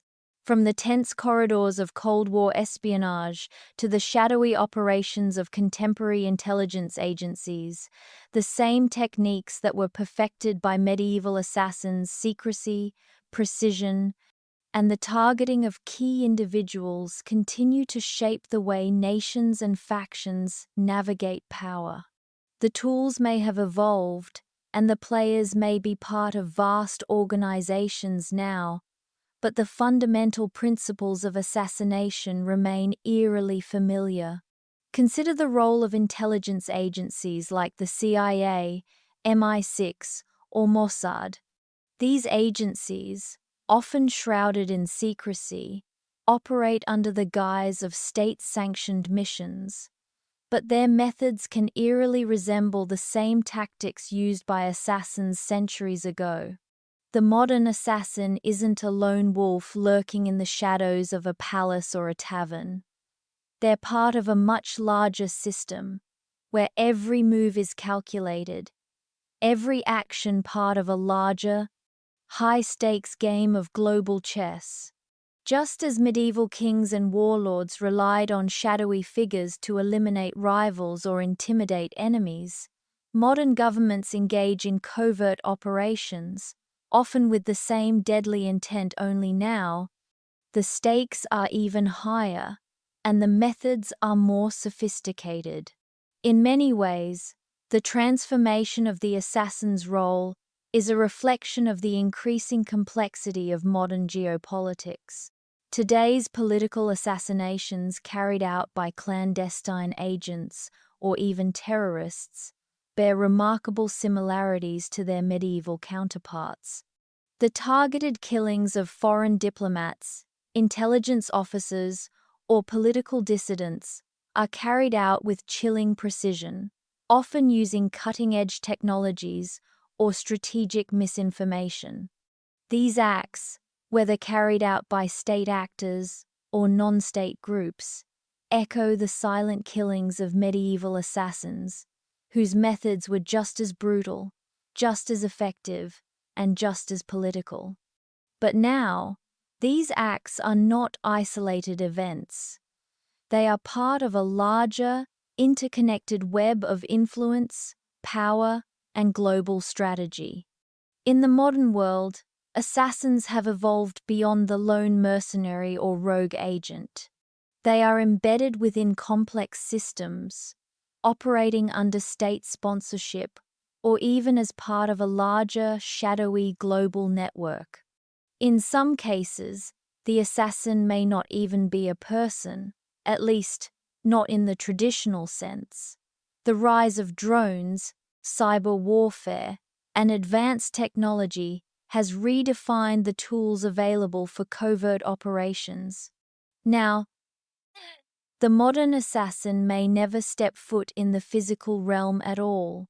They can strike from miles away, using a computer or a drone, with the same chilling efficiency that their medieval counterparts wielded daggers or poisons. As much as technology has expanded the reach of the modern assassin, it has also exposed the world to new vulnerabilities. Just as medieval kings relied on assassins to eliminate their rivals, today's leaders and power brokers use covert operations to ensure their dominance. What's even more chilling is that, just as the medieval assassin could easily slip into the night, the modern assassin can disappear into the digital ether, their identity lost among layers of encryption and misinformation. The world has only grown more interconnected, but this interconnectedness has also made it far easier for an assassin to hide in plain sight, operating under the radar of even the most advanced surveillance systems. This evolution of the assassin's role has blurred the lines between warfare, politics, and intelligence.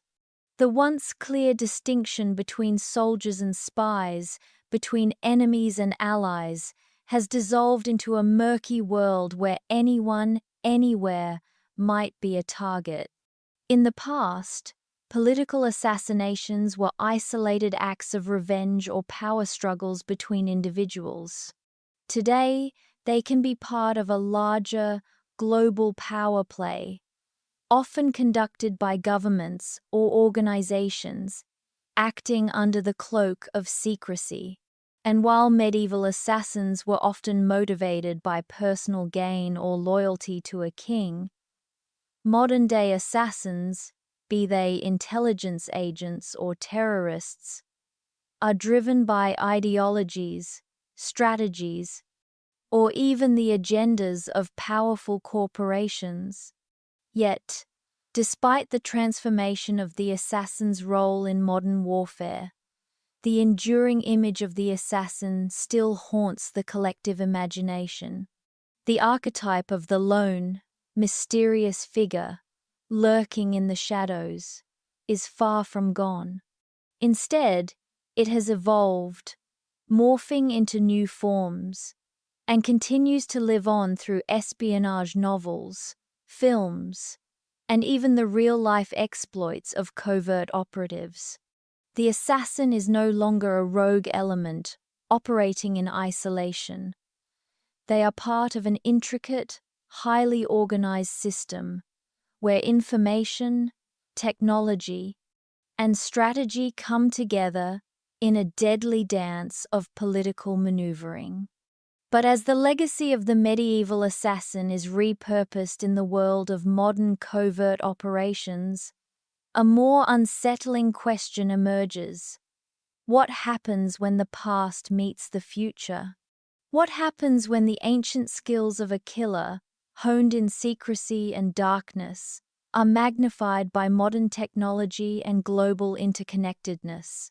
The answer, perhaps, lies in the very transformation of warfare itself, where assassins, no longer lone killers in the dark, have become the unseen hands guiding the course of nations, and their actions ripple across the globe with consequences far more profound than anyone can fully comprehend. The assassin's legacy, far from being extinguished, has evolved into something far more complex, more insidious, and more terrifying. What was once the work of a few shadowy figures is now the domain of entire nations, corporations, and shadow networks that operate across borders, using the same principles of stealth, precision, and influence that their medieval predecessors once mastered. In this modern age, the assassin is no longer an outlaw or a mercenary. They are part of a new world order, one where power is manipulated not by armies of soldiers, but by a handful of unseen players pulling strings from behind the curtains of history. And as the world continues to change, one must wonder how much further can this evolution go? And what will the assassin of tomorrow look like?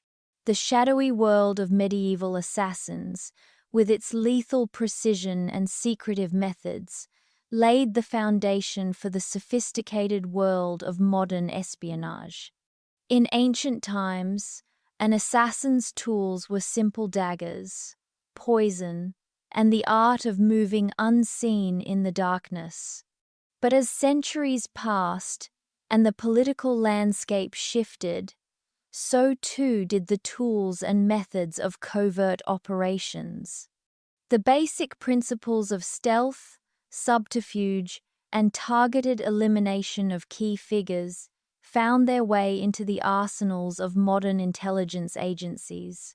Today, the modern spy may wield a silenced pistol or manipulate a cyber weapon, but at their core, the mission remains strikingly similar to that of the medieval assassin: to eliminate a threat, shift the balance of power, and do so from the shadows. The dagger, once the assassin's weapon of choice, was a tool of precision, a silent instrument capable of striking down even the most guarded target. The assassin's success depended not only on their skill with the weapon, but on their ability to move undetected, to blend into their surroundings as if they were part of the environment itself.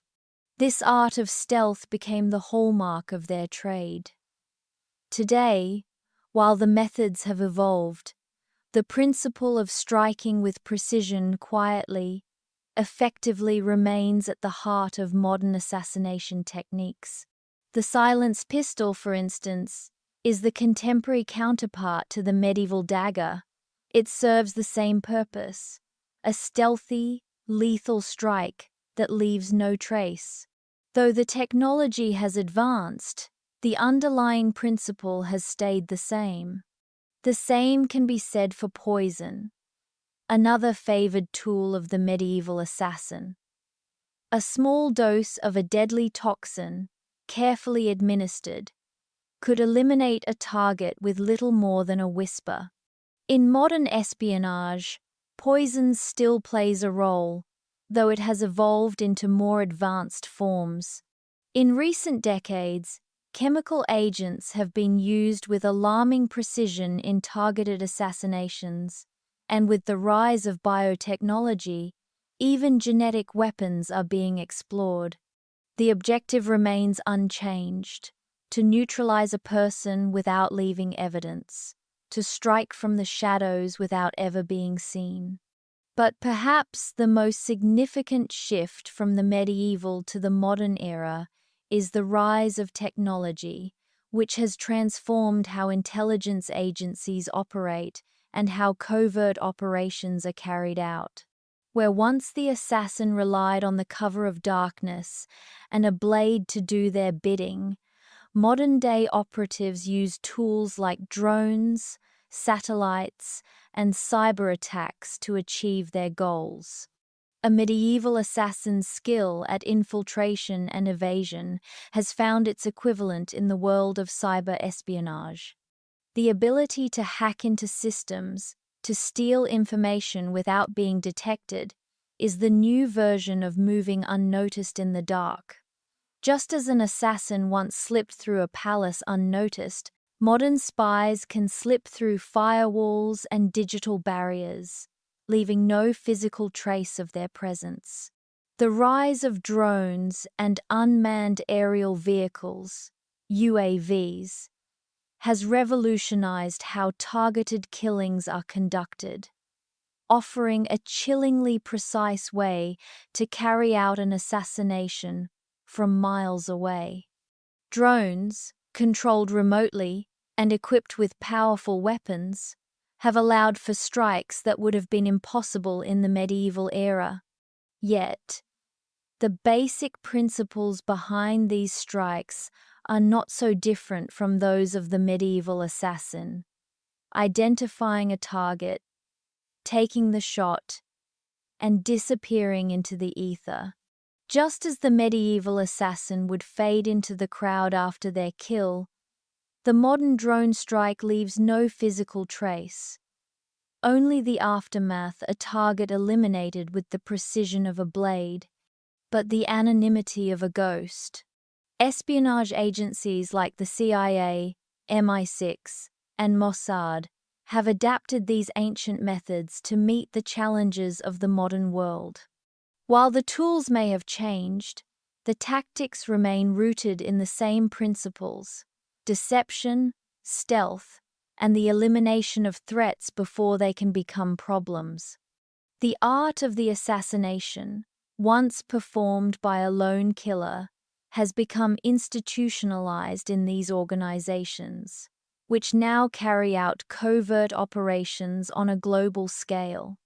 Their missions may involve more sophisticated weapons and technologies, but at their core, they still rely on the same techniques used by medieval assassins: infiltration, precision, and secrecy. The role of the assassin in modern espionage is more systemic, more institutionalized, and less romanticized than it was in the past. No longer is the assassin a rogue figure operating in the shadows of a kingdom. Today, they are often part of an organized, state-sanctioned operation. The methods of old have been integrated into the strategies of modern intelligence agencies, which use them not just for assassination, but for a range of covert activities: sabotage, espionage, and subversion. The modern assassin might not be a lone wolf, but their mission is as deadly as ever. From a poisoned dagger to a deadly drone strike, The evolution of the assassin's tools reflects the transformation of covert operations in the modern world. What was once an individual's craft has become the business of entire agencies, carrying out missions on a global scale with the precision of a master assassin. Yet, despite the technological advancements and the institutionalization of espionage, the core of what makes an assassin remains unchanged. The ability to strike without warning, to leave no trace, and to shift the balance of power in an instant. The methods may be modern, but the deadly purpose endures. What was once a craft practiced by rogue figures in the shadows of history has transformed into a powerful, state-sponsored instrument of policy and control. The assassin, once a solitary figure moving in darkness to serve the whims of kings, religious orders, or mercenary groups, evolved into something far more systematic and terrifying. A cog in the machinery of state power. The very act of assassination, which was once cloaked in mystery and secrecy, became institutionalized, subject to the strategies and legal frameworks of governments and intelligence agencies. The transition from the lone killer to a state-sponsored agent of death is not a subtle shift, nor is it one that happened overnight. It began, in part, during times of great global tension, when the very nature of power and geopolitics changed.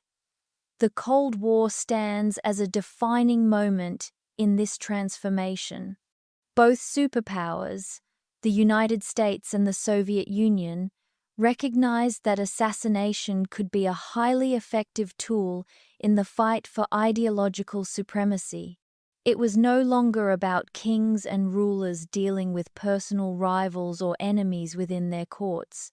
Assassination became a strategic weapon, wielded by entire governments to eliminate threats, gather intelligence, and destabilize rival regimes. During the Cold War, covert operations flourished, and the tools of assassination became more sophisticated.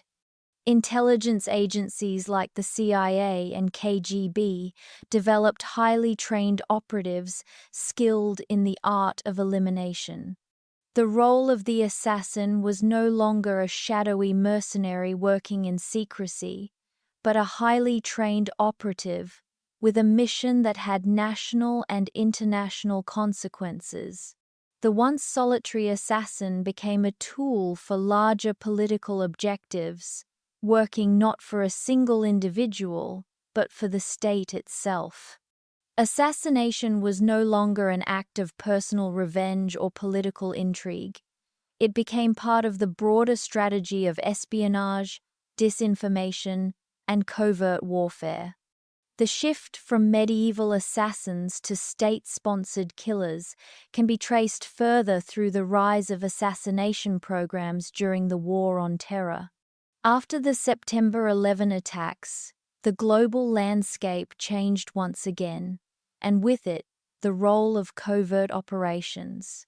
The United States, in particular, adopted a policy of targeted killings, utilizing drones, special operations forces, and covert intelligence networks to eliminate key figures in terrorist organizations. The rise of these programs marked a new era for the assassin, one in which the tools of warfare, technology, and intelligence converged in a highly organized and systematic manner. The assassin, now part of the state apparatus, had become a precise and efficient instrument of policy. No longer operating in secrecy, these assassins had clear objectives, training, and legal frameworks surrounding their missions. They were part of a formalized process, with oversight and execution that stretched across global borders. The use of drones to carry out assassination strikes that could eliminate high-profile targets without a single soldier stepping onto foreign soil exemplifies the institutionalization of the assassin's role in modern warfare. These missions, often carried out by government agencies, were officially sanctioned by the state, with each assassination framed as part of a broader national security effort. What was once the work of a rogue assassin is now executed under the auspices of the state, with political justification and military strategy dictating every move. The rise of state-sponsored killers reached its apex in the War on Terror, but it didn't end there. Covert military operations, whether involving intelligence agencies or special forces, continue to shape the global political landscape. Assassination, as an instrument of statecraft, has become an integral part of the modern geopolitical toolbox. Governments are no longer content with merely negotiating or imposing economic sanctions. The targeted killing of high-value individuals, be they political leaders, military commanders, or figures of intelligence, remains a potent weapon for states looking to assert their influence or eliminate threat. However, the institutionalization of assassination also comes with its complications. While it may serve the strategic interests of states, it has also sparked debates over the ethics of state-sanctioned violence. The covert nature of these operations allows governments to maintain plausible deniability, but it also raises uncomfortable questions. Is the state's power to eliminate threats justified? How do these operations impact international law and human rights? And perhaps most chilling of all, how far can these assassinations go in the name of national security before the line between defense and offense becomes irreversibly blurred? As the assassin's role evolved, so too did the world's power dynamics. The solitary killer, once feared for their ability to slip through the cracks of society and eliminate targets without a trace, has become an agent of the state, their work formalized and justified as a matter of national interest. Assassins are no longer shadowy figures working in isolation. They are part of a broader system of power, tasked with executing the will of governments, influencing global events, and reshaping the future of warfare and politics. The shift from rogue killers to state-sponsored operatives changed the very nature of assassination itself, turning it from a covert act of revenge into a systematic, institutionalized form of statecraft. What was once an art practiced by a few has become a powerful tool used by governments to maintain control and influence on the global stage. This shift brings us to the next stage of our exploration: how these state-sponsored assassinations, though highly calculated, have shaped the modern world. We will look at some of the most famous political assassinations and their consequences, delving into how these acts of violence, while once carried out by rogue agents, have now become part of the state's arsenal for maintaining power. Through these real-world examples, we will uncover the true extent of the assassin's influence, not just on history, but on the very fabric of modern geopolitics. History's turning points have often been sealed with a bullet in the dark. Moments when the course of nations, and sometimes the world itself, was altered by a single, violent act. These assassinations, both celebrated and condemned, serve as stark reminders of how power can be wielded in the most covert and deadly ways. Some of the most significant political assassinations in modern history have drawn from the same shadowy practices perfected by medieval killers, precise, deliberate, and designed to shift the balance of power. The assassination of Archduke Franz Ferdinand, the killing of John F. Kennedy, and more recent political murders all carry the unmistakable fingerprints of strategy, manipulation, and deadly intent.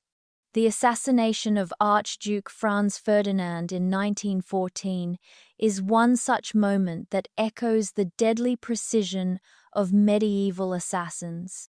The heir to the Austro-Hungarian throne was murdered in Sarajevo, triggering a cascade of events that led directly to the outbreak of World War I. This was not merely an act of violence. It was a strategic move in a geopolitical game, one that sought to challenge the established order and spark a wider conflict. The assassin, Gavrilo Princip, was part of a larger network of Serbian nationalists determined to push back against Austro-Hungarian influence in the Balkans. His killing of the Archduke was meant to send a message, to shift the balance of power in the region, and it succeeded. What followed was a cataclysmic war that reshaped the map of Europe and changed the course of history forever. The assassin, acting as a catalyst in a broader political struggle, became a key player in a drama far bigger than himself. Similarly, the assassination of President John F. Kennedy in 1963 reverberates through the history of the 20th century. The shocking death of the U.S. president in broad daylight marked the end of an era, shaking the American public to its core. While the motives behind the assassination remain the subject of intense debate, the ripple effects were undeniable. Kennedy's death marked the beginning of a new chapter in U.S. history, one of increasing political polarization, mistrust of government, and a growing awareness of the vulnerability of national leaders. The assassination also changed the way the world saw political violence. It was no longer just the work of rogue agents or extremists. It was a reality that could strike at the very heart of a nation. The immediate aftermath of Kennedy's assassination led to the ascension of Lyndon B. Johnson, who steered the U.S. through the turbulence of the Civil Rights Movement and the Vietnam War, making Kennedy's death a turning point not just in American politics, but in global geopolitics. More recent assassinations, particularly in the Middle East, have underscored the ongoing role of targeted killings in modern political strategy. In the decades following World War II, the Middle East became a hotbed for covert operations, with high-profile political figures meeting violent ends in the name of power struggles, ideological warfare, and national security. The targeted killing of figures like Osama bin Laden or Iranian General Qasem Soleimani are examples of how assassination has become an integral part of modern statecraft. These killings were not random acts of violence, but calculated operations aimed at removing key players in a larger geopolitical game. In both cases, the deaths were seen as pivotal moments in the ongoing struggle for influence in the Middle East, with far-reaching consequences for international relations and security. The use of assassination as a political tool raises troubling ethical and legal questions. In the past, assassination was often seen as the domain of rogue agents or mercenaries, acting outside the bounds of international law. But in the modern world, the line between state-sanctioned killing and unlawful violence has become increasingly blurred. Governments justify political assassinations as necessary for national security, but such actions raise profound ethical concerns. How can the killing of a political figure be justified in a world where diplomacy and negotiation are supposed to be the preferred methods of conflict resolution? And how does the use of assassination impact global norms regarding sovereignty, human rights, and the laws of war? These high-profile political assassinations have not only altered the course of history, but have also forced the world to reconsider the role of violence in diplomacy and governance. What was once the work of solitary, rogue assassins, acting for personal or ideological reasons, has evolved into a tool of state power, sanctioned by governments to achieve political and military objectives. The medieval assassin's art, though largely hidden in the shadows, has found new life in the form of state-sponsored killings, carried out with the full force of institutional power. As we move into the final portion of this chapter, we will explore the ethical and legal considerations surrounding these acts of political assassination. How have they reshaped our understanding of warfare and diplomacy? And what does this mean for the future of global politics? The question of whether the end justifies the means, and how assassination continues to fit into modern strategy, is one that will continue to challenge both politicians and the public for years to come. Is it ever right to take a life for the greater good? This question, as old as warfare itself, becomes even more complex when framed in the context of assassination. Throughout history, the morality of killing has been a subject of intense debate. When the act of taking a life is done in the name of power, politics, or national security, it raises profound ethical dilemmas. The concept of justifiable assassination continues to challenge both policymakers and philosophers, with no easy answers. In the shadowy world of state-sponsored assassination, the line between justice and murder becomes disturbingly thin. For centuries, kings, rulers, and religious figures have struggled with the decision of whether eliminating a key figure, whether a political rival, a military leader, or an ideological enemy, can ever be justified as a moral act. The medieval assassin, often operating in secrecy, embodied a form of violence meant to balance power, destabilize enemies, or punish transgressions. But as time passed, this violent tool shifted from rogue figures to state-sanctioned operations, where entire governments took on the role of determining when and why assassination should be employed. One of the core ethical justifications for assassination lies in the idea of targeted killing as a form of modern warfare.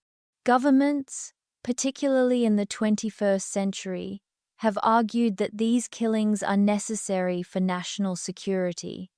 The idea is that certain individuals, terrorists, rogue leaders, or key figures of hostile regimes pose such a significant threat to the state or its citizens that their elimination becomes a form of self-defense. Proponents of this view assert that the death of a high-value target can prevent larger, more devastating conflicts, save countless lives, or stop the spread of dangerous ideologies. From the drone strikes targeting figures like Osama bin Laden and Anwar al-Awlaki, to the assassination of Iranian General Qasem Soleimani, governments have framed these killings as necessary acts to safeguard the greater good. However, these justifications are far from universally accepted. The ethics of assassination, in this modern context, are fraught with questions that challenge the very notion of justice. While proponents argue that targeted killings prevent greater violence, critics contend that they are, at their core, acts of extrajudicial execution, acts that bypass traditional legal frameworks and violate the principles of due process and human rights. In this light, the moral weight of these acts is heavy. How can governments justify killing someone without a trial, without evidence being presented before a court, and without the possibility of a defense? When does the elimination of a target transform from a legitimate act of self-defense into an unlawful assassination? The consequences of such acts extend beyond the immediate target. Assassinations often have far-reaching implications, destabilizing entire regions, inciting violence, or provoking retaliatory actions. The killing of a high-profile individual may fulfill immediate political objectives, but it can also fuel cycles of revenge and further escalate tensions. In some cases, the targeted individual may even become a martyr for their cause, inspiring more radical elements and further perpetuating the conflict. In this way, the ethical justification for assassination becomes a complex calculus, one that weighs the supposed benefit against the potential for long-term harm. Furthermore, modern assassination practices challenge traditional ideas of warfare and justice. Historically, warfare was understood to be an organized conflict between state actors, governed by rules such as the Geneva Conventions. But with the rise of targeted killings, the boundaries between warfare and peacetime have become increasingly blurred. The use of drones to eliminate terrorist leaders or political figures in foreign countries has created new ethical quandaries. Is it right to carry out a killing in another sovereign nation, where no formal declaration of war exists? Do the rules of warfare, as they have been traditionally understood, apply in these covert operations? The line between state-sanctioned military action and cold-blooded murder becomes increasingly hard to draw, especially when the consequences of a targeted killing ripple across borders and destabilize global peace. These moral questions extend to the individuals who carry out the orders. For the soldiers, intelligence operatives, and government leaders responsible for authorizing or executing such missions, the ethical dilemmas are personal and profound.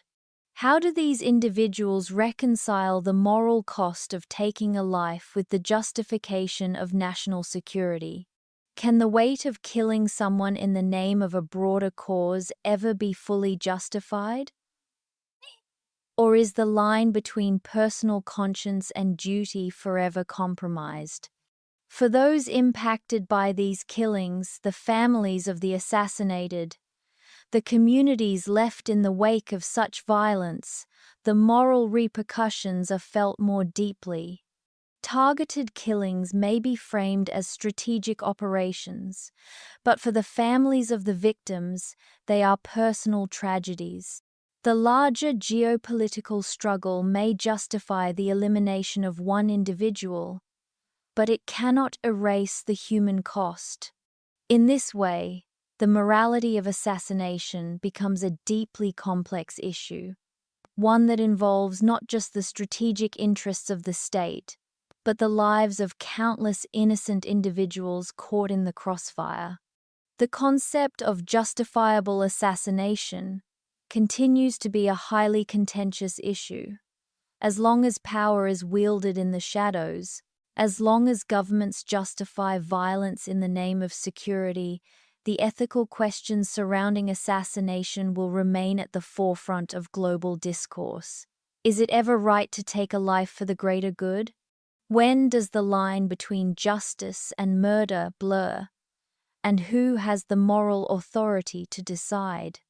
This question, the heart of assassination's moral dilemma, leads us to a deeper inquiry into the legal frameworks that have struggled to adapt to these modern realities.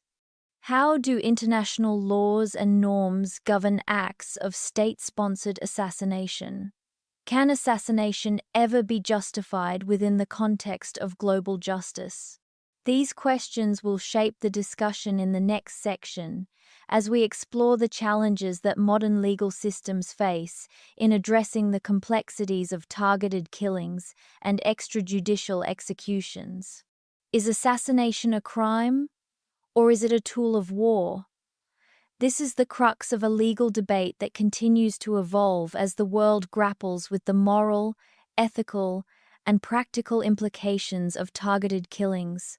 As nations and intelligence agencies increasingly rely on assassination as a means of achieving political or military objectives, the global legal framework has struggled to keep up. Historically, assassination was viewed as an illegal act, a violation of the principles of sovereignty and human rights. But in the modern era, where covert operations and global security concerns often take precedence, nations often operate in legal gray areas, justifying extrajudicial killings as a necessary evil in the pursuit of national security. The post-World War II era marked a turning point in the international legal landscape, particularly with the Nuremberg trials. The trials, which prosecuted high-ranking Nazi officials for crimes against humanity, set a critical precedent for how the world would approach violations of international law. Among the core principles established during these proceedings was the concept of accountability for individuals who commit atrocities under the guise of state action. While the Nuremberg trials focused primarily on war crimes, they laid the groundwork for a broader legal framework that would govern the actions of states and their leaders. However, despite this push for greater accountability, assassination was not explicitly addressed in the aftermath of the war, and the lines surrounding political killings remained murky. The Geneva Conventions, which are the cornerstone of modern international humanitarian law, offer more concrete protections for civilians during wartime, yet they too fall short of fully regulating acts of assassination. The Geneva Conventions prohibit extrajudicial killings, torture, and other forms of inhumane treatment, yet they do not specifically address the issue of targeted killings carried out by state actors. This omission has allowed states to justify assassinations, often claiming that they are part of larger military operations or acts of self-defense. For example, during the War on Terror, the United States justified drone strikes as a necessary tactic in the fight against terrorism, claiming they were part of a broader military strategy aimed at dismantling terrorist organizations like Al-Qaeda and ISIS. These strikes, however, have drawn widespread criticism for their lack of due process and their potential to violate the sovereignty of nations in which they occur. The United Nations has also weighed in on the issue of assassination, though its stance has been inconsistent. While the UN has condemned extrajudicial killings and emphasized the importance of respecting international law, it has been unable to prevent the widespread use of targeted killings by powerful states. In particular, the rise of drone warfare has complicated the UN's ability to hold states accountable for assassinations. Many targeted killings, such as the killing of Osama bin Laden or the death of Iranian General Qasem Soleimani, were carried out without the approval of the nations where they took place. raising serious questions about the violation of sovereignty and the potential for escalating conflict. The United Nations has often been criticized for its lack of enforcement power in this regard, as powerful nations, such as the U.S. and Russia, regularly justify their actions as part of national security priorities. The justification for assassination, then, often comes down to the notion of self-defense and the protection of national interests. Governments argue that, in a world increasingly dominated by non-state actors, conventional rules of warfare no longer apply. The rapid rise of terrorism, insurgency, and cyber warfare has shifted the traditional battle lines, and some state leaders have been more willing to embrace assassination as a tool in the fight against these new threats. For example, the assassination of top leaders in groups like Al-Qaeda is often framed by governments as a strategic necessity, aimed at eliminating individuals who pose an imminent threat to national security. However, these justifications often obscure the larger political context, including the fact that many of these killings occur in regions where political instability is rampant, and where the line between combatant and civilian is often blurred. Despite these justifications, the legal status of assassination remains highly controversial. While governments defend their actions as necessary for national security, the global response is frequently one of condemnation. Many human rights organizations, international legal experts, and political commentators argue that assassination, regardless of its perceived strategic benefits, undermines international law and sets a dangerous precedent for future conflicts. The practice of targeting individuals for assassination undermines the fundamental principles of sovereignty, justice, and human rights that underpin the modern international system. These concerns are particularly salient when innocent civilians are caught in the crossfire of targeted killings, raising questions about accountability and the disproportionate use of force. The increasing reliance on covert operations and targeted killings has revealed a troubling trend. The laws governing assassination are increasingly being ignored or manipulated by powerful states. Intelligence agencies, which are often at the center of these operations, routinely operate in legal gray areas, sidestepping traditional diplomatic and legal channels to carry out their missions. In some cases, such operations are justified as acts of self-defense or as part of broader military strategies. But the lack of oversight, accountability, and transparency in these actions leaves open the question of whether assassination can ever truly be morally or legally justified. As modern intelligence agencies continue to carry out these high-stakes operations, the world must grapple with the future of assassination in a globalized, interconnected world. As we move forward, one of the most pressing questions will be how international legal systems adapt to the changing landscape of warfare, where assassination and targeted killings are increasingly seen as tools of statecraft. Will the international community find a way to regulate these actions? Or will the laws continue to lag behind the realities of modern power struggles? These are questions that will shape the future of global politics and security. This examination of the laws surrounding assassination sets the stage for a deeper inquiry into the future of this practice. How will technological advancements continue to change the way assassination is carried out? What does the future hold for the ethical and legal challenges surrounding targeted killings, as drones, cyber warfare, and other technologies redefine the boundaries of warfare and power? The answers to these questions will determine how the world approaches assassination in the years to come. The assassin of tomorrow might never leave a shadow.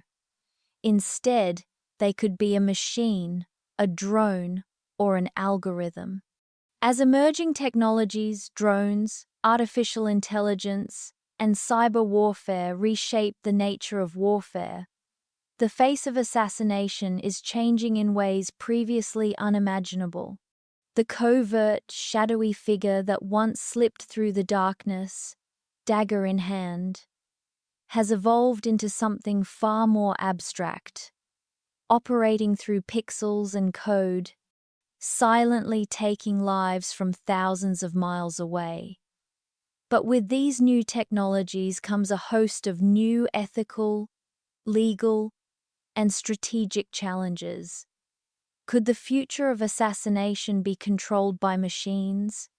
And if so, who holds the power to decide who lives and who dies?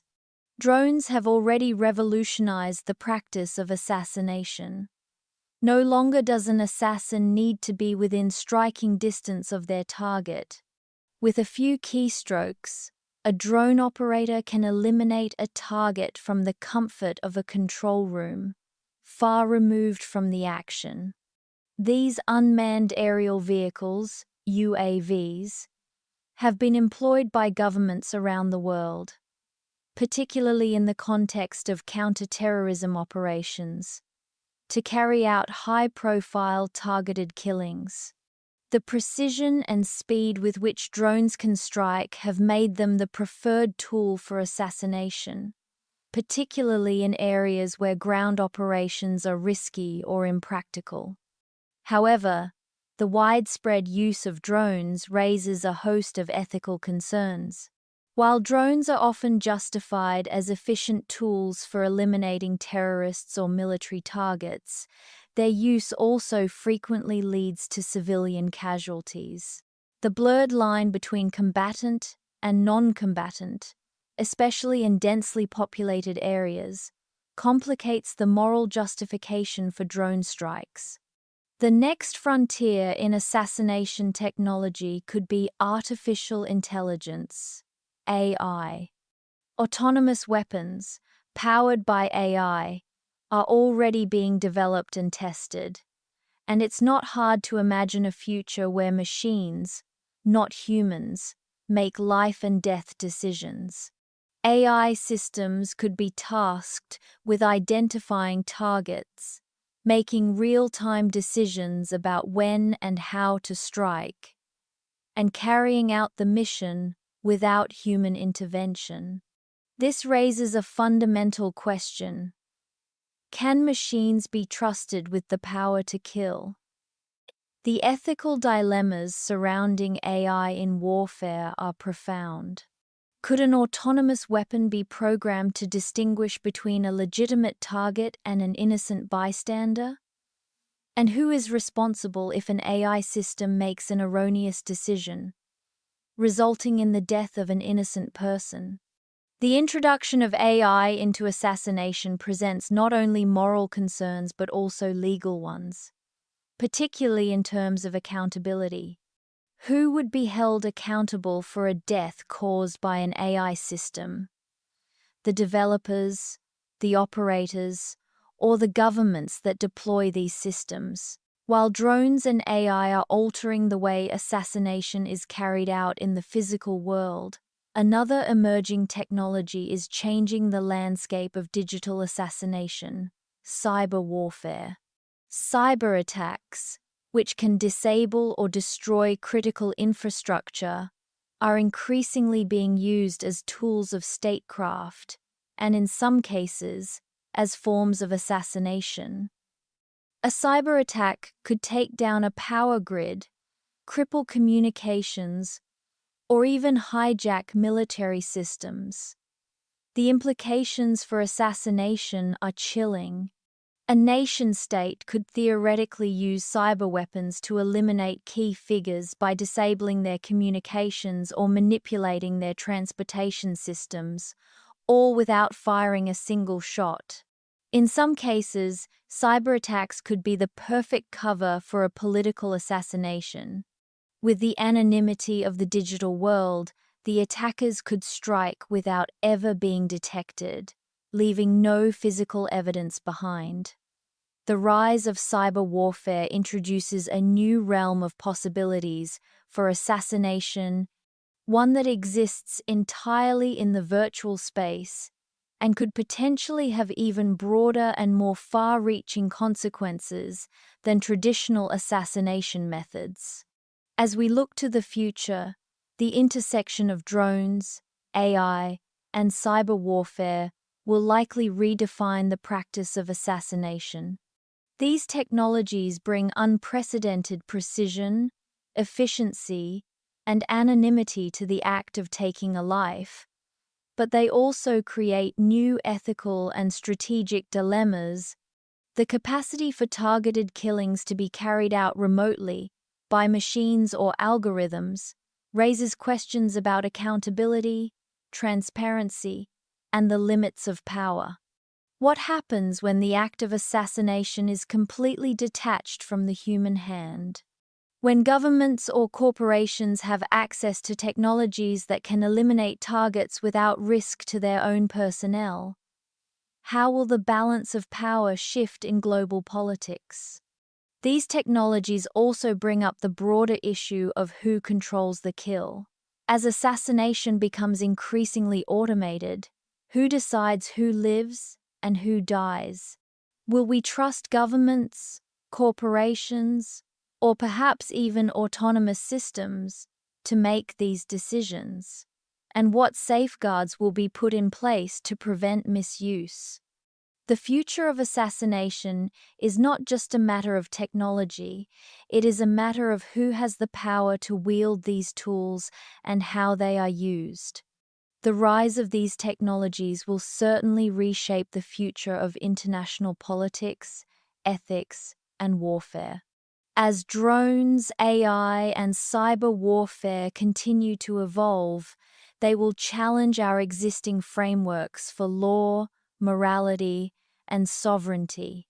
And just as the medieval assassin evolved from a shadowy figure into a state-sponsored tool, the assassin of tomorrow could be an invisible machine operating in the digital ether, carrying out missions with chilling precision and anonymity. The implications of these developments are profound, and they pose questions that will shape the future of global conflict. Will the future of assassination be one of increasing dehumanization, where the decision to kill is made by algorithms rather than individuals? Or will the human element continue to play a role in these lethal operations, even as technology advances? The answers to these questions will define the trajectory of modern warfare and the assassin's role in the world. Who are the assassins of legend, and how did they shape our understanding of these shadowy figures? Are they heroes, or are they simply the villains in a larger, darker tale? The figure of the assassin has long been a source of fascination in literature, folklore, and mythology. Across time and culture, assassins have been depicted both as agents of fate and as tragic, mysterious figures who navigate the blurred line between good and evil. From the ancient world to the works of Shakespeare, the assassin has evolved from a feared, shadowy presence to a more complex and romanticized character, embodying themes of power, vengeance, and destiny. In classical literature, the assassin often served as a tool of fate or divine will, carrying out acts of violence with a sense of inevitability. In Greek and Roman mythology, figures like the Furies or the vengeful gods often played roles similar to that of the assassin, punishing wrongdoers in cold, calculated ways. These mythological assassins were not individuals acting out of personal desire, but rather extensions of a larger cosmic or moral order, a force of vengeance or justice. In this sense, assassination was not seen merely as an act of violence, but as part of a divine plan, an execution of cosmic balance. As literature evolved through the Middle Ages and into the Renaissance, the assassin began to take on more complex traits. One of the most influential works in shaping the image of the assassin was Niccolò Machiavelli's Times, The Prince Asterisk, a treatise on political power and leadership. Machiavelli famously argued that rulers should be willing to use any means necessary to maintain power, including the strategic elimination of rivals. While Machiavelli's writings were not directly about assassins, they helped shape the perception of the assassin as a coldly calculating agent of power.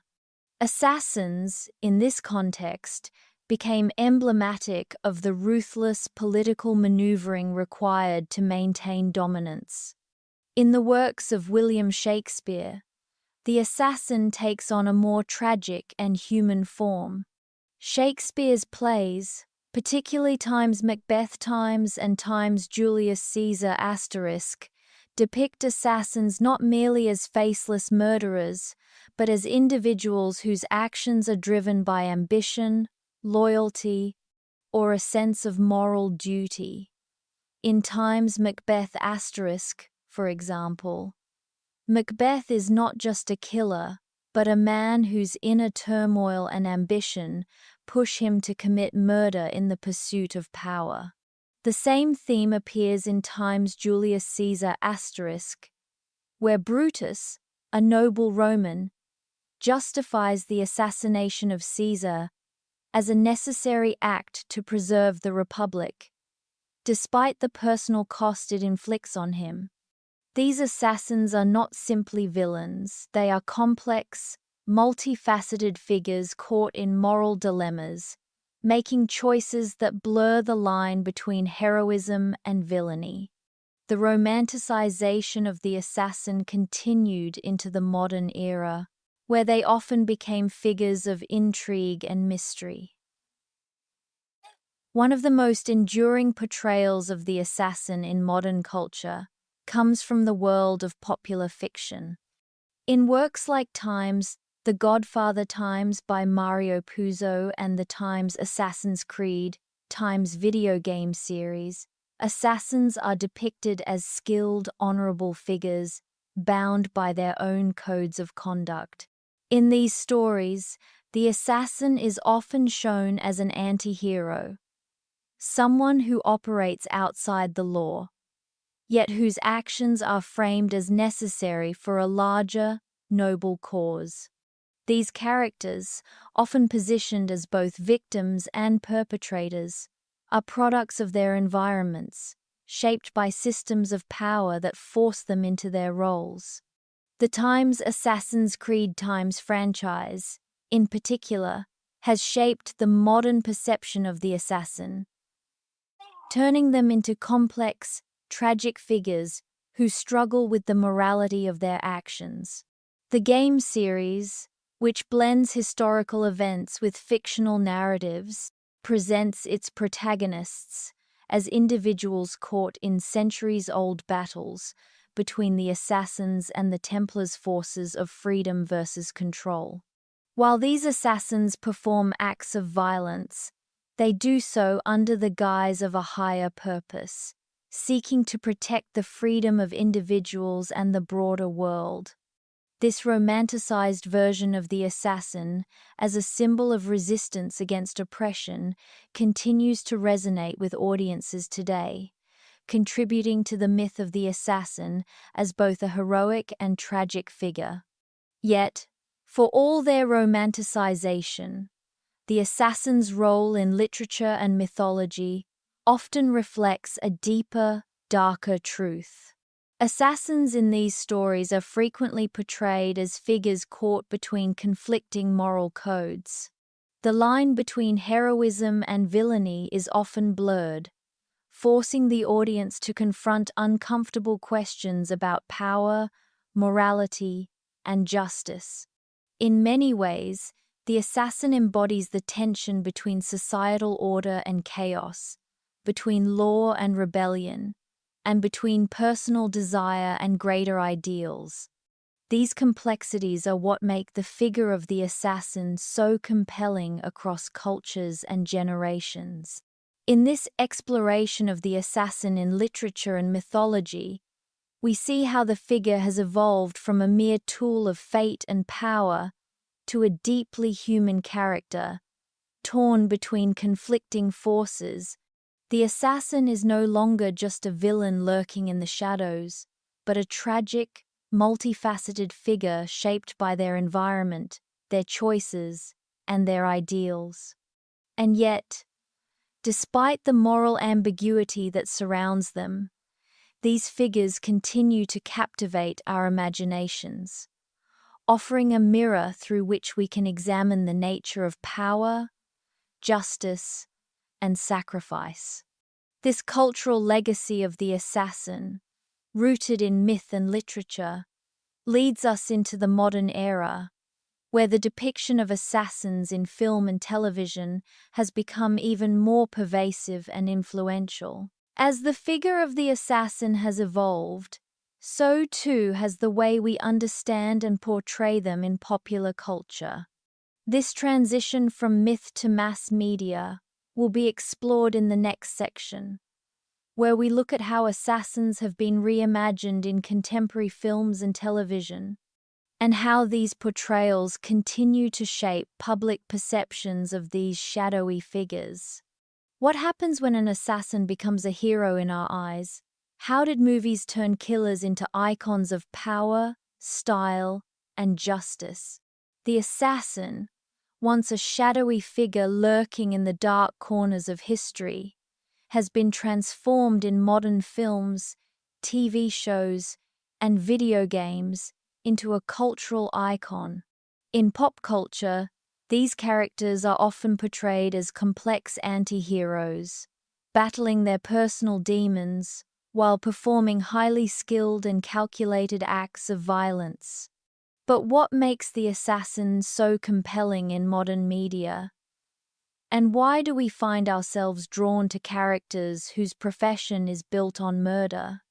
Movies like Times The Godfather, Times and Times Pulp Fiction Times helped cement the assassin's place in cinema as more than just a villain. These assassins are deeply layered characters, often guided by a personal code or driven by larger societal forces. In Times The Godfather *, Michael Corleone's journey from reluctant family outsider to ruthless mafia boss is a perfect example of how modern media has reimagined the assassin as someone with a sense of justice, even if their methods are morally dubious. Michael's actions, though violent, are framed as a response to betrayal and an attempt to protect his family's legacy. The audience is invited to sympathize with him, even as he takes lives in cold blood. This moral complexity is a hallmark of the modern assassin, who is no longer simply a tool of evil, but often someone we root for, despite their violent means. Similarly, Pulp Fiction Times presents an assassin like Vincent Vega, who, though part of a criminal underworld, still exhibits signs of humanity and vulnerability. This nuanced portrayal shows how the assassin has moved away from the one-dimensional villain to a character caught in a moral gray area. In these films, the lines between right and wrong are often blurred, and assassination becomes a tool for exploring themes of power, loyalty, and vengeance, turning killers into tragic figures, perhaps even heroes in their own right. The action-packed franchise, Times James Bond Times, provides another lens through which we see the evolution of the assassin. Bond, a trained assassin working for the British government, is presented as the ultimate hero, yet he is also a killer.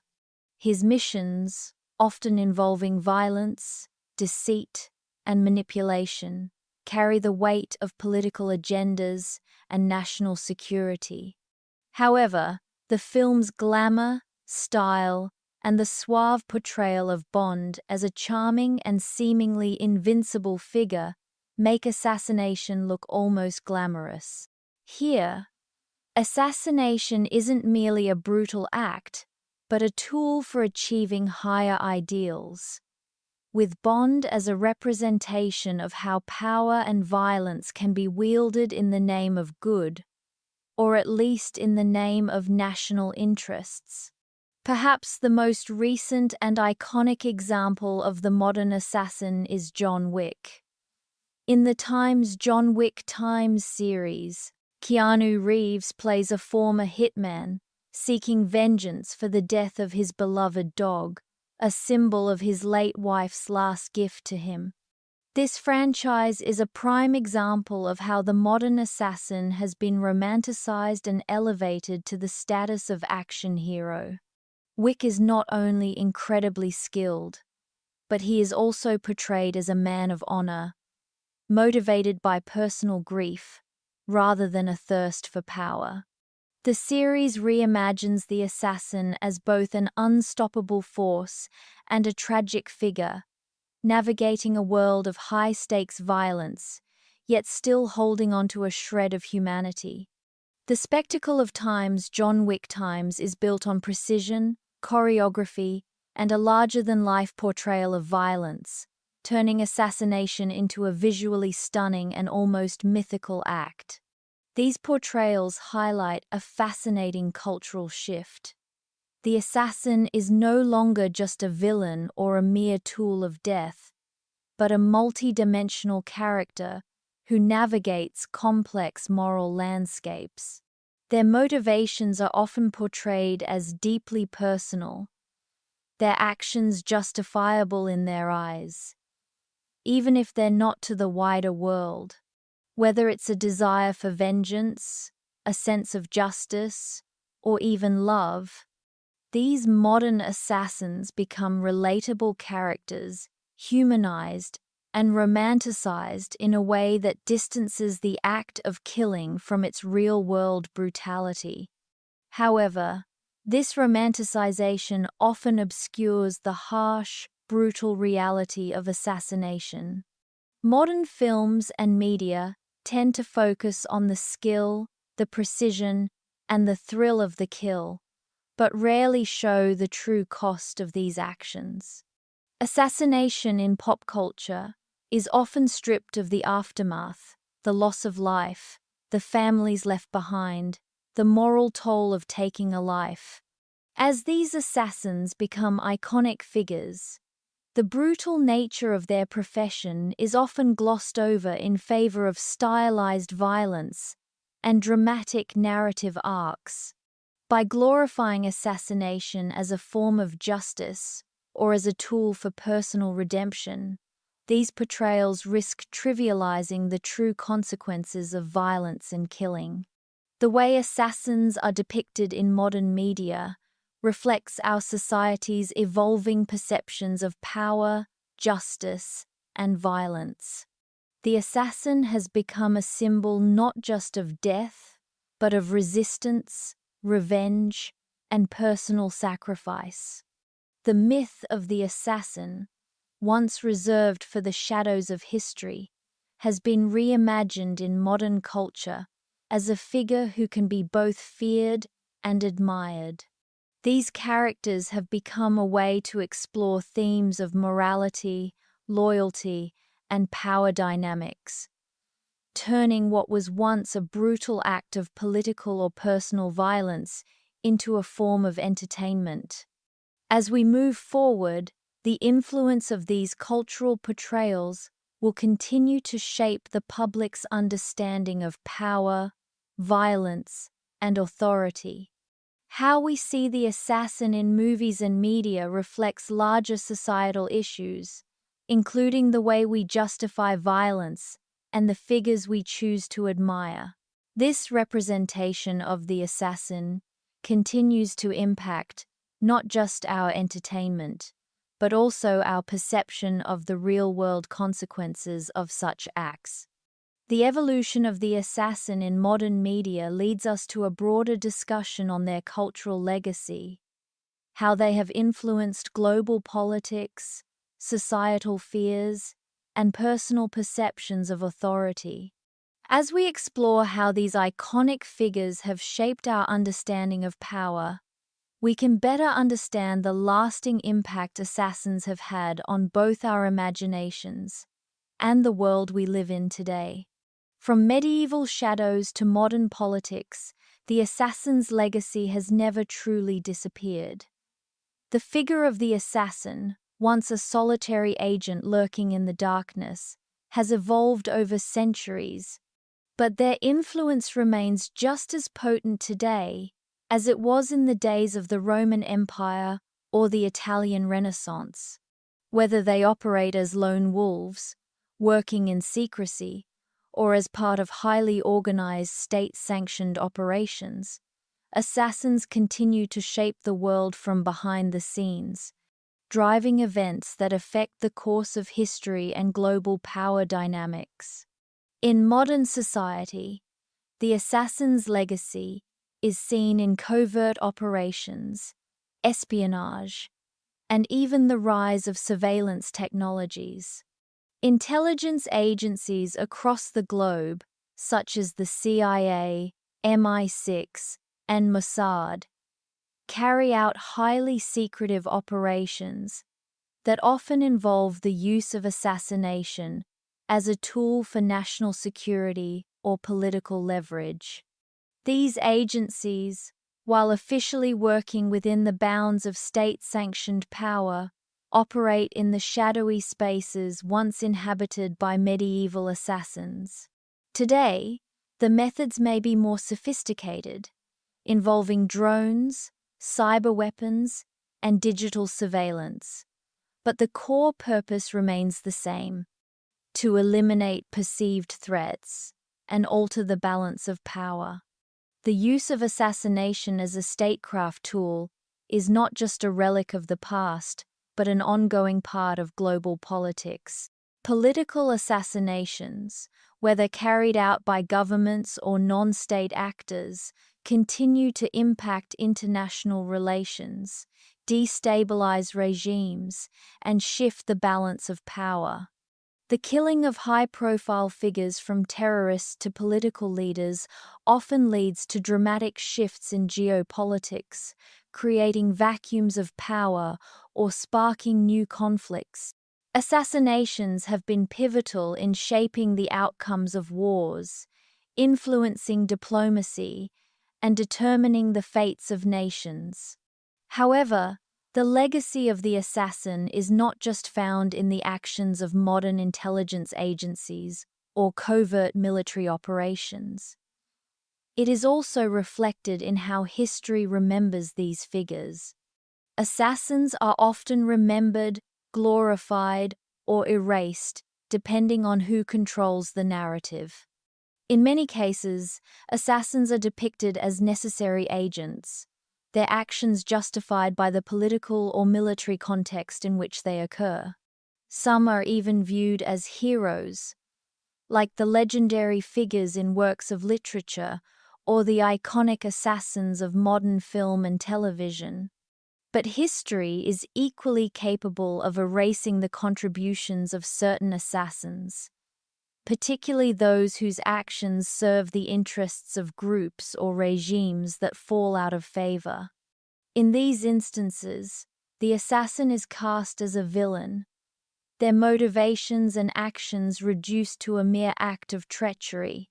Despite the often dual nature of their portrayal, both as heroes and villains, the assassin continues to serve as a figure through which we explore the nature of power, justice, and morality.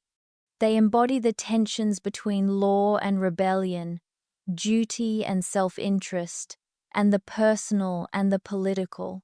In modern times, the assassin's role has been institutionalized, professionalized, and systematized in ways that would have been unimaginable in earlier centuries. Yet, the essence of what they represent, stealth, secrecy, and the ability to shape history through violence, remains unchanged. Ultimately, the assassin's legacy is deeply embedded in the fabric of both history and modernity. From the ancient world's shadowy killers to the drones of today, the assassin continues to influence the course of world events, shaping global politics and international security in ways that are often hidden from the public eye. Even as the tools and methods of assassination evolve, the fundamental principles remain the same. An individual or group operating from the shadows, influencing the world in ways that are difficult to fully understand or control. The assassin's shadow, in many ways, continues to loom over us. And while we may never fully understand the true impact of their actions, the presence of these figures in the corridors of power ensures that their legacy will never truly disappear. The assassins of today, whether state-sponsored operatives, intelligence agents, or covert agents of influence, are a continuation of the same shadowy forces that have shaped our world for centuries. And as technology continues to advance, one must wonder, what will the assassin of tomorrow look like? And how will their legacy continue to shape the future of global politics and power? What happens when the assassin isn't just an agent of a single king, but an instrument of global empires? How did assassination help shape the rise and fall of empires across the world? As empires expanded, so did the reach of their power, and with it came the need to maintain control over vast territories. The assassin, once a figure in the shadows of courts and castles, became a critical tool in the larger machinery of empire. From the Byzantine Empire to the British East India Company, secretive agents were employed to eliminate political threats, control dissent, and eliminate rivals who might jeopardize the empire's dominance. The role of assassination evolved as empires grew, reflecting the complexities of international power struggles and the political machinations that accompanied them. During the height of the Byzantine Empire, the use of assassination was not only a tactic of personal or dynastic revenge, but also an essential tool for maintaining the imperial balance of power. As the Byzantine Empire controlled vast regions, with a multitude of ethnic groups, religious factions, and military forces, political rivalries became both more common and more dangerous. Assassins were used as instruments of the imperial state to neutralize potential threats, be it in the form of rebellious generals, potential claimants to the throne, or enemies within the imperial court. In some cases, assassination was seen as a way to preserve the order of the empire, removing those who could destabilize the delicate political ecosystem. The famous assassination of Emperor Maurice in 602 CE, for example, was not only an act of political treason, but also an attempt to shift the balance of power within the empire, showcasing how assassination was wielded for imperial control. In the Byzantine court, the assassin was often an extension of the emperor's will, carrying out executions of rivals or dissenters to ensure the stability of the empire. Similarly, the rise of the Ottoman Empire saw the use of assassination as a strategic tool for maintaining control over its far-reaching territories. As the Ottomans expanded across Europe, Asia, and Africa, they faced resistance from various factions, and internal power struggles became commonplace. Assassins, often working in the shadows of the empire's military or bureaucratic structures, were tasked with eliminating rivals or suppressing uprisings. The infamous times Başıbazooks times Ottoman irregular soldiers, often used for covert operations, were sometimes employed for these tasks, though the empire also utilized more discreet methods, such as covert agents operating within the court or in enemy regions to eliminate potential threats. The British Empire, at its zenith, similarly relied on assassination and covert operations to extend its control, particularly within its colonial holdings. The British East India Company, for instance, was not just a trading body. It was a powerful force of empire building, acting with military and political authority in much of Asia. The company's military intelligence was adept at using assassins to eliminate key figures who could challenge its influence, both from rival powers and from within the local populations it sought to control. The use of spies and covert agents was essential in the suppression of rebellions, such as the Indian Rebellion of 1857, where assassinations and acts of subversion were often employed to quell resistance and secure the empire's dominance. The British used assassination as part of a larger strategy to maintain control over their colonies, neutralizing key figures and consolidating power in a region often rife with insurrection. In the context of these empires, the assassin often became an anonymous instrument, a figure who worked not for personal gain, but as an agent of a larger political machine. Whether in the Byzantine court or the streets of colonial India, these assassins were wielded as tools of imperial strategy, dispatched not just to remove individuals, but to shape the course of empires themselves. Their actions were not seen as personal vendettas, but as part of a grander vision of power necessary, if brutal, steps in maintaining control over sprawling, diverse territories. Assassination, in the age of empire, reflected the growing complexity of political power. As empires expanded across continents, their rulers needed ways to control their vast and often volatile holdings. The assassin became a necessary instrument, someone capable of eliminating threats with precision, working in the shadows to secure the stability of the imperial system. The rise of global empires created an environment where assassination was not just the act of a single ruler seeking vengeance, but a tool used on a much larger, more calculated scale. Assassins helped shape the history of these empires, playing pivotal roles in the political intrigues, military strategies, and covert operations that allowed imperial powers to maintain their dominance.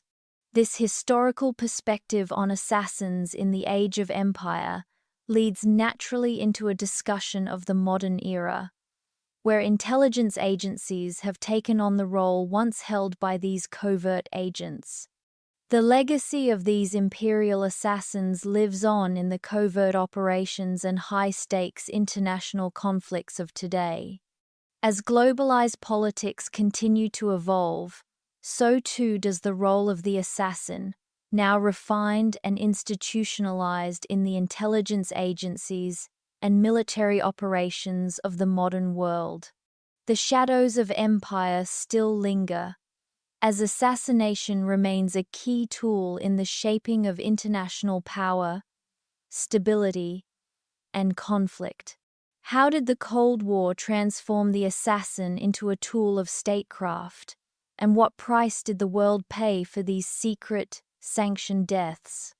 The 20th century marked a dramatic shift in the way assassination was viewed and utilized, as the geopolitical conflicts of the World Wars and the Cold War elevated the assassin to a central figure in the struggle for global dominance. Assassination, once a tool of individual rulers or empires, became institutionalized by intelligence agencies like the CIA, MI6, and the KGB, who wielded it with terrifying precision to eliminate perceived threats and manipulate political landscapes. What was once a clandestine operation by rogue agents or mercenaries evolved into a professional, state-sponsored strategy that left a profound mark on international politics. During the World Wars, assassination was often carried out in the heat of conflict, typically by military operatives, resistance groups, or special forces. The stakes were clear: eliminate key figures to disrupt the enemy's leadership or strategic advantage. But as the world moved into the Cold War, assassination became a more calculated tool in the ideological battle between the United States and the Soviet Union. The conflict between the two superpowers was not just fought on battlefields, but in the shadows, through espionage, sabotage, and covert operations. Intelligence agencies took center stage in this new form of warfare, using assassination as a means of destabilizing rival governments, eliminating key figures, and securing national interests without ever officially declaring war. The CIA's involvement in covert operations across Latin America is one of the most notorious examples of state-sanctioned assassination during the Cold War. In countries like Guatemala, Chile, and Cuba, the CIA orchestrated regime changes, often using assassination as a key component of their strategies. One of the most infamous examples occurred in 1954, when the CIA orchestrated the overthrow of the democratically elected Guatemalan president, Jacobo Arbenz, through a covert operation called Times Operation PB Success *.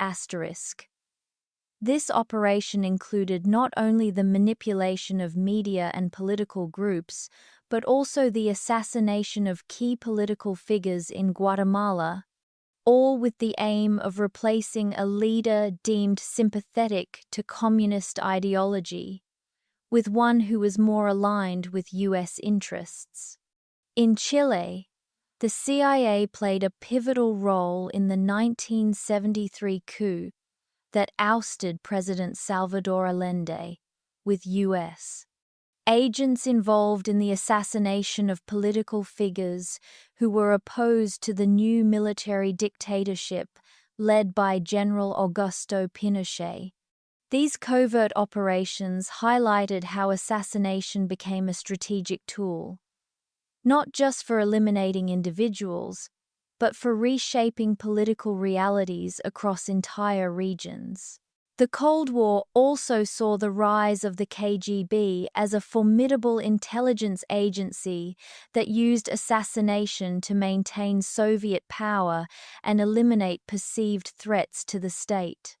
Perhaps the most famous example is the 1,960 seconds attempt on the life of Soviet defector and KGB officer Alexander Litvinenko. His subsequent murder by poisoning in 2006, though post-Cold War, was a stark reminder of how assassination remained a tool of power long after the fall of the Soviet Union. During the Cold War itself, the KGB was involved in numerous attempts to eliminate key figures within the opposition, whether it was politicians, dissidents, or foreign leaders who posed a threat to Soviet influence. These operations, often carried out with the help of spies and undercover agents, demonstrated the way assassination had evolved from the personal vendetta of medieval rulers to a coldly calculated tool used to further the goals of an entire nation. The British intelligence service MI6, likewise, was involved in several covert operations, where assassination played a critical role. The British used assassination to protect their interests in the Middle East, Asia, and Africa, often targeting individuals they saw as obstacles to British imperial influence, or as threats to regional stability. One of the more famous covert operations involved the assassination of anti-British leaders in the Middle East during the 1950 seconds and 1960 seconds. The role of MI6 in this context was not merely as a passive observer, but as an active participant in ensuring that British interests remained secure, even if it meant eliminating key figures in the region. The evolution of assassination into a professional, state-sponsored operation marked a significant shift in how assassination was used in global conflict. What had once been the work of independent killers or mercenary groups became part of a highly organized bureaucratic system. Assassins were no longer lone agents carrying out personal vendettas, but were now part of larger intelligence and military structures, with clear objectives, resources, and support networks. The assassination of key political leaders, activists, or military officers became a tool of statecraft, an efficient and effective means of securing political and military advantage without the need for full-scale war. Yet, with the rise of these covert operations came a host of ethical and legal dilemmas. Who was responsible for the deaths of these individuals? What consequences did their assassinations have on international relations, particularly when the target was a foreign leader or a popular figure within a rival nation? The institutionalization of assassination during the Cold War raised questions about the limits of state power and the ethics of eliminating opponents without trial or due process. The legacy of these covert operations continues to shape the world today, with modern intelligence agencies still using assassination as a tool of national defense or international diplomacy. However, as assassination became more systematic and state-sponsored, it also became a more dangerous and uncontrollable force, as evidenced by the rise of international terrorism, state-sponsored espionage, and the use of modern technologies in covert operations.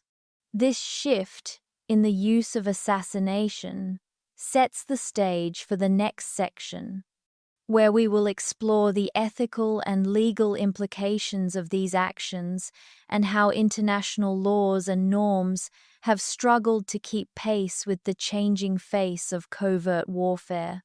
The world may have entered an era of globalized conflict, but the shadow of assassination looms larger than ever, shaping the future of warfare, diplomacy, and global security. Is killing from a distance, with drones and precision strikes, still assassination? And what happens when the world's most powerful nations break the rules for a greater good? The ethics of modern assassinations, particularly those carried out through drone strikes and remote operations, have become a significant point of international controversy. As technology has advanced, so too has the capacity for states to carry out targeted killings with unprecedented precision, raising complex moral and legal questions. While the elimination of key individuals may seem like a tactical necessity in warfare or counter-terrorism, the consequences of these actions, both in terms of human rights and international law, are far from clear. In the modern era, state-sanctioned killings have evolved into highly organized, technologically advanced operations. Drones, for instance, have become the primary tool in targeted killings, enabling military forces and intelligence agencies to strike at individuals from thousands of miles away, often with pinpoint accuracy. The most well-known example of this is the 2011 killing of Osama bin Laden. The raid, executed by Navy SEALs under the command of the CIA, was hailed by some as a necessary and just act of retribution against the mastermind of the September 11 attacks. To many, it was the final chapter in a long struggle against terrorism, a decisive strike against a man responsible for the deaths of thousands. Yet, for others, the legality and ethics of the operation remain questionable. Was bin Laden's assassination an act of justice, or did it constitute an extrajudicial killing? And, more broadly, does the fact that this operation took place on sovereign Pakistani soil without the consent of the Pakistani government further complicate the moral calculus? The same questions arise when examining the assassination of high-ranking Iranian officials, particularly the 2020 killing of General Qasem Soleimani. Soleimani was the leader of the Quds Force, an elite unit within the Iranian Revolutionary Guard, and a figure widely seen as central to Iran's military influence in the Middle East. His death, authorized by the U.S. government, was framed by officials as an act of self-defense and a strategic move to protect American interests and prevent future attacks. But once again, questions about the ethics of targeted killings are unavoidable. Was Soleimani's assassination justified, or did it escalate tensions in a region already embroiled in conflict? Critics argue that such actions violate international law, particularly the principle of sovereignty and the prohibition against extrajudicial killings. The question of whether the U.S. was acting within its legal rights, or whether it was using assassination as a form of political maneuvering, remains unresolved. The use of drones in these operations adds another layer of complexity to the ethical debate. Drones, with their ability to conduct targeted strikes with minimal risk to the attacking forces, have become a powerful tool in modern warfare. However, the precision of these strikes does not always guarantee their accuracy. The collateral damage associated with drone strikes is a major ethical concern, as civilian casualties are often a tragic byproduct of these operations. A single miscalculation in targeting can result in the deaths of innocent men, women, and children, which complicates the moral justification for drone strikes. The very nature of drone warfare, where operators are often located far from the battlefield, making decisions based on surveillance footage and intelligence, raises additional ethical questions. Can an operator truly understand the full context of a target's environment from a remote location? And does this detachment impact the decision-making process? At the heart of the ethical debate is the question of whether such actions are justified in the name of national security or counter-terrorism. Governments argue that targeted killings, particularly in the context of global counter-terrorism efforts, are necessary to prevent greater harm and protect citizens. They are seen as a means of incapacitating those who pose an imminent threat to national or global security. Yet, critics of these operations contend that they undermine the rule of law and the principles of justice. In the absence of due process, individuals are executed without trial, without the opportunity to defend themselves or face charges. The argument is that, in a world where state-sanctioned assassination is normalized, the threshold for what constitutes a justifiable killing continues to decrease, and the potential for abuse of power increases. The consequences of these modern assassinations also extend beyond the immediate targets. Each high-profile killing creates ripples that affect global politics, international relations, and the broader moral framework of warfare. While assassination may be framed as a means to protect security or uphold justice, it also fuels cycles of violence, breeding resentment and radicalization.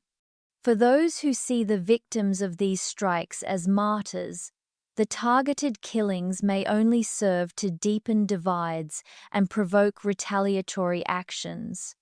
These acts of state-sponsored violence complicate the broader goals of peace and stability, as they often escalate conflicts rather than resolve them.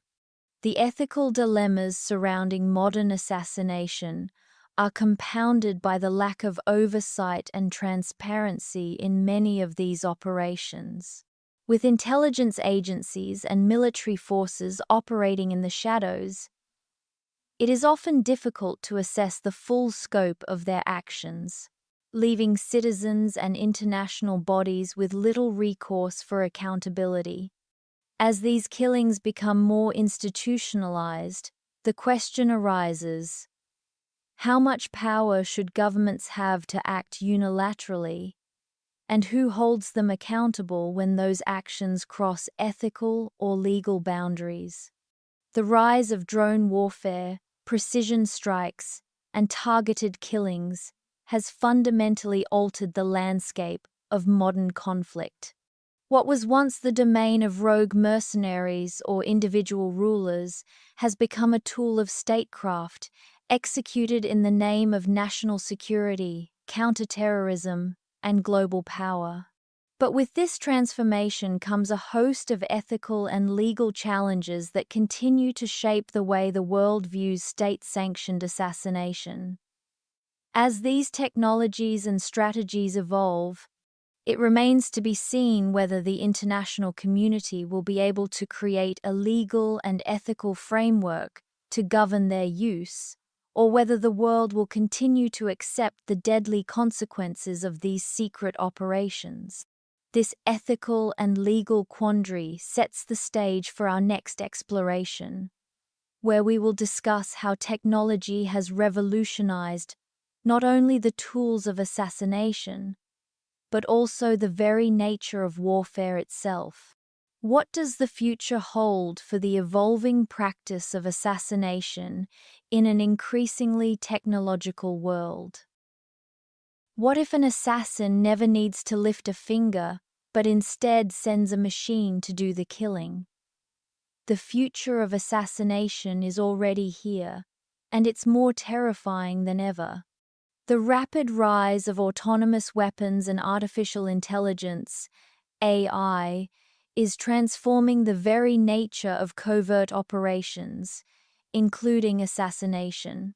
As technology advances, the assassin's role is being redefined by machines that can carry out precise, lethal actions with little to no human intervention.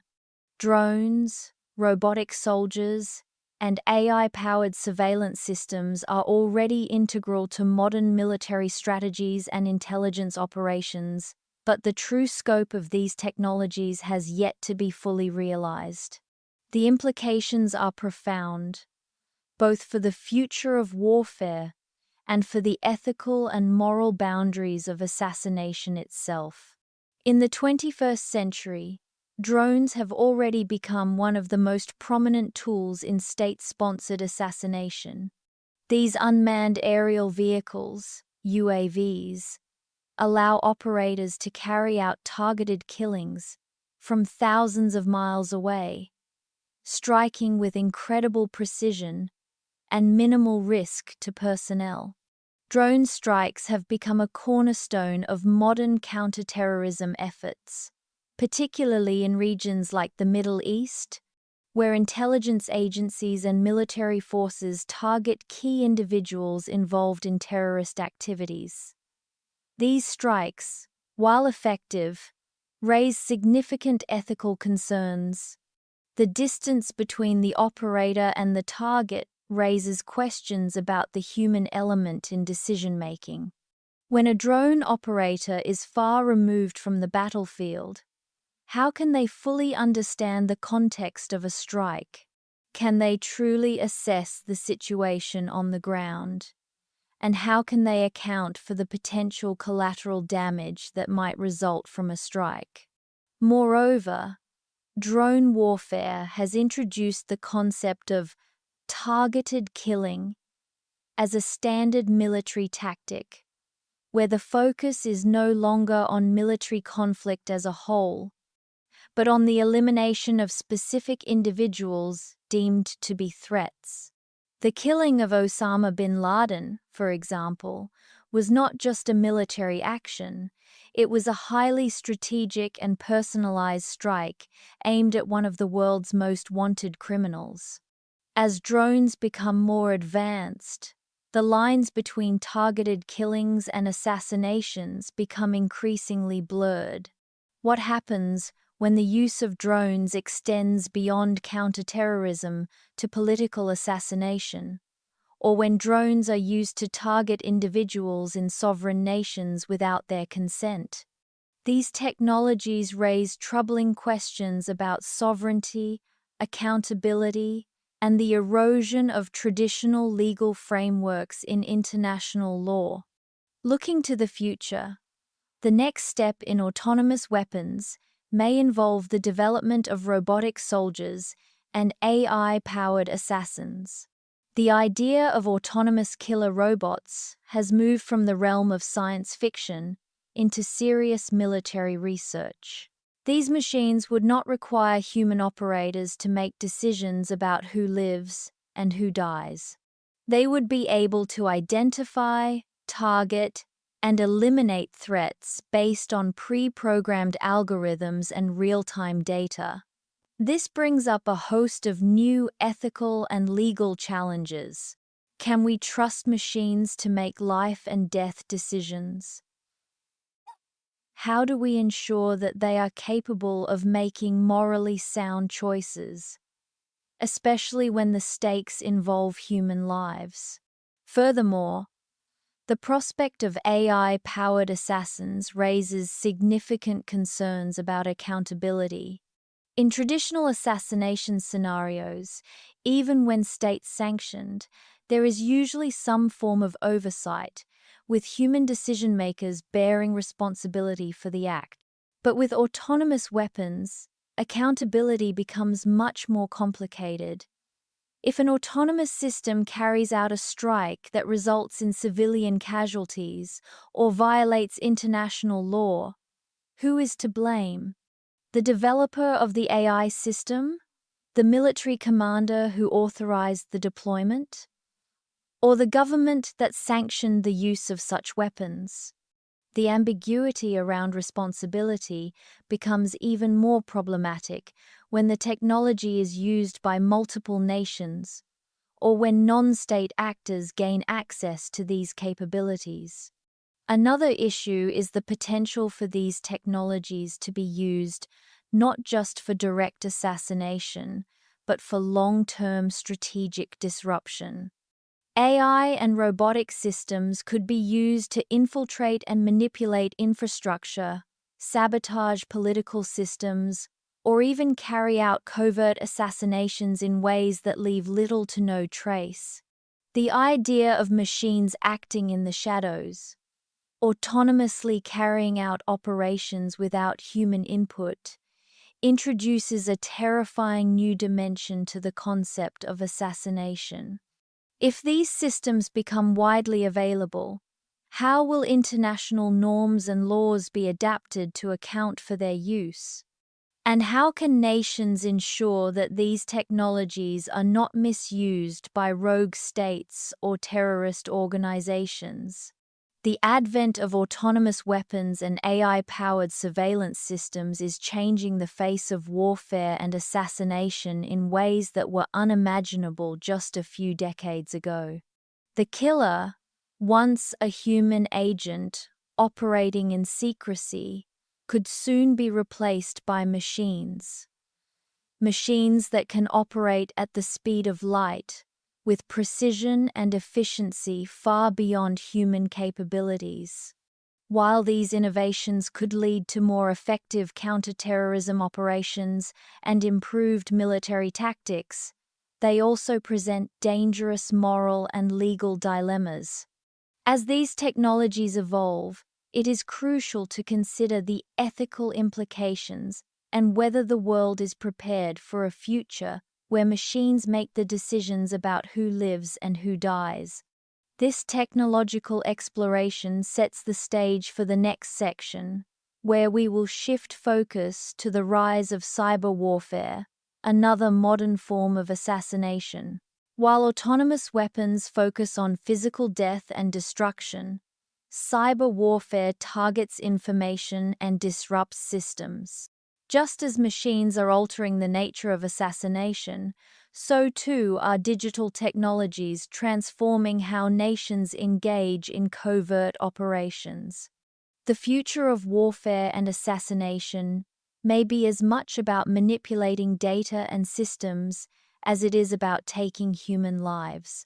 Could a single line of code kill more than any assassin ever could?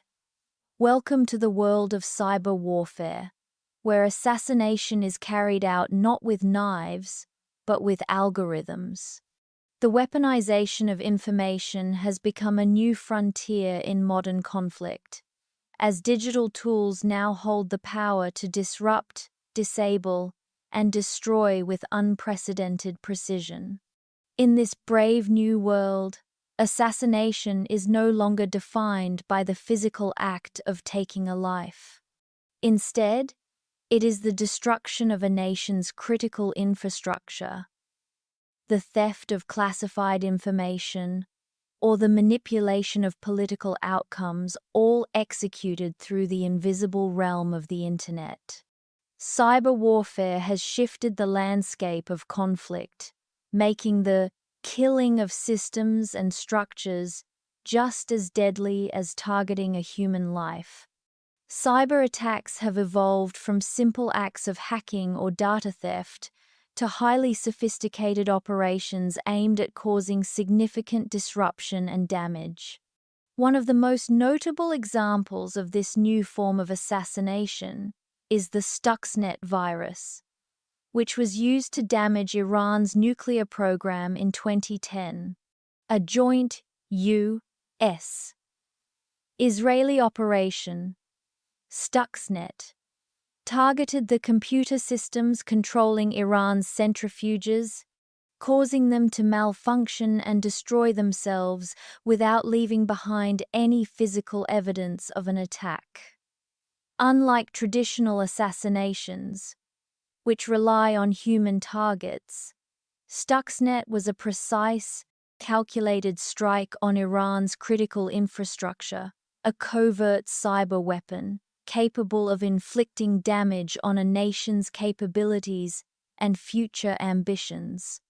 The virus worked silently, infiltrating Iranian systems without detection, and though no lives were directly lost, the impact on Iran's nuclear ambitions was profound. The Stuxnet attack demonstrated that digital warfare could be just as strategic and devastating as conventional military action. But cyber warfare is not limited to high-profile attacks on nuclear programs. Cyber operatives, ranging from state-sponsored actors to independent hacker groups, are increasingly involved in manipulating political outcomes, stealing classified information, and even disrupting national security systems. For instance, the 2016 U.S. presidential election was marred by allegations of Russian interference through cyber means. Hacking groups like APT28 and APT29 infiltrated email systems, released sensitive information, and manipulated public discourse, all through cyber attacks. While these actions may not have resulted in physical deaths, they carried the potential to undermine democratic processes, destabilize governments, and erode public trust in political systems. The digital sabotage of political infrastructure and information is a form of assassination in itself, attacking the very foundation of governance and security.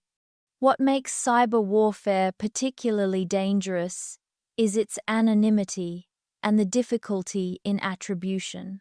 Unlike traditional forms of assassination, where the perpetrator's identity is often known, cyber attacks can be carried out with such precision and secrecy that it is often nearly impossible to trace them to a specific nation or individual. This creates a new set of challenges for international law and diplomacy, as governments grapple with how to respond to these invisible threats. When a nation's critical infrastructure is attacked, how does it retaliate without escalating into a broader conflict? The difficulty of assigning blame also complicates matters. States may engage in cyber operations against one another, yet due to the digital nature of the attacks, they can deny involvement and avoid direct confrontation. This has led to a new kind of warfare, where nations and non-state actors alike can strike without ever stepping onto a battlefield. Furthermore, cyber warfare has created new ethical dilemmas that traditional assassinations did not pose. In a world where the kill is often not a human life, but a nation's capabilities or security, how do we define the limits of acceptable action? Cyber attacks like Stuxnet and the political interference seen in elections are not about taking individual lives, but they have long-lasting consequences that affect millions. These forms of digital assassination can cripple economies, destroy livelihoods, and destabilize governments. The moral questions become more complex. Is it acceptable to engage in a digital strike that causes widespread disruption, even if it's aimed at thwarting a potential nuclear threat or undermining an authoritarian regime? The use of cyber weapons has also sparked a new arms race in the digital realm. Nations and non-state actors are now developing and stockpiling offensive cyber capabilities to gain an edge in this invisible conflict. With the increasing reliance on technology in every aspect of society, from banking and communications to energy and transportation, cyber weapons have the potential to target the very infrastructure that supports modern civilization. The notion of a cyber assassin is no longer a theoretical concept, but a real and growing threat. While drones and autonomous weapons strike targets in the physical world, cyber operatives are waging war in the digital world, where the cost of an attack can be measured not in lives lost, but in the destruction of systems that millions depend on. As cyber warfare continues to evolve, it raises difficult questions about the future of warfare and assassination. The kill, in this new world, is no longer about taking a life, but about undermining a nation's power and stability from the inside out. The potential for catastrophic consequences, combined with the anonymity of these digital operations, makes cyber warfare an especially potent form of modern assassination. As we look to the future, the role of digital weapons in statecraft and warfare will only expand, challenging traditional concepts of warfare, ethics, and accountability. This exploration of cyber warfare and digital assassination sets the stage for the final chapter, where we will discuss the future trajectory of assassination in the age of AI and autonomous weapons. As technology continues to evolve, the landscape of warfare and the very nature of assassination will continue to shift, raising new questions about ethics, power, and the future of conflict. What if the assassin of the future never needs to be human at all? In a world of AI, drones, and cyber warfare, the next phase of assassination might be decided by machines, not men. The digital and automated age is ushering in a terrifying new frontier for covert operations, where the very nature of assassination could be transformed by technology. Drones, artificial intelligence, and cyber weapons are already changing the landscape of warfare. But what happens when these tools evolve into autonomous systems capable of carrying out killings with little to no human intervention? The future of assassination holds both immense potential and deep ethical concerns. As we stand on the precipice of a world where machines, not humans, decide who lives and who dies, drones have already revolutionized modern warfare, and their potential for assassination is just the beginning. Imagine autonomous drones patrolling borders, capable of identifying and eliminating threats without the need for human oversight. These drones, powered by AI, could work together in fleets, communicating with one another and making real-time decisions based on a vast array of data inputs. No longer would a drone strike require a pilot thousands of miles away making a decision. The decision could be made by the drone itself, analyzing the situation and determining whether to strike. The idea of drones acting autonomously raises profound ethical questions. Who would be responsible if a drone made an erroneous decision, killing civilians or targeting the wrong person?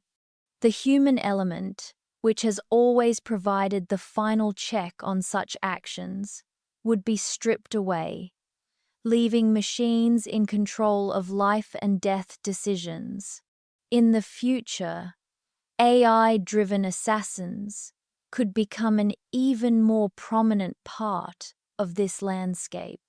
These machines could be designed specifically to carry out targeted killings, programmed with algorithms that ensure they never miss their target. They would be faster, more efficient, and more precise than human assassins, eliminating the human errors that often complicate covert operations. An AI assassin could analyze vast amounts of data in real time, tracking a target's movements, habits, and routines before calculating the most effective way to eliminate them. It could operate across borders, infiltrating security systems, and using intelligence networks to track and eliminate threats without ever needing to step into a physical space. What was once a personal physical act of violence could become an automated, precision strike carried out entirely by algorithms. But as these systems become more advanced, the ethical implications of their use become even more chilling. Who controls these machines? Can we trust an algorithm to make the right decisions, especially when those decisions involve the taking of human life? The prospect of autonomous killing machines leads to a host of concerns about accountability. In the past, assassination, though often state-sanctioned, was an act carried out by human agents, with clear lines of responsibility.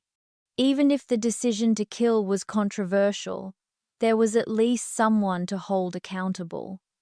With the rise of AI-driven assassins, accountability becomes much more complicated. If a machine carries out an assassination, Who takes the blame if something goes wrong? The government that deployed the machine? The programmers who wrote the algorithms? Or the manufacturer who built the machine? This ambiguity makes it difficult to determine the ethical responsibility for the death of an individual.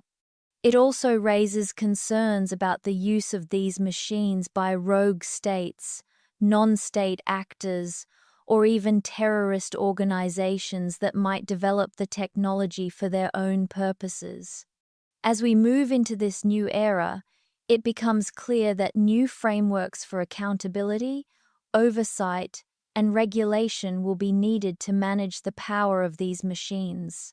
The next phase of assassination will not just be about technology, but the implications for warfare and global power.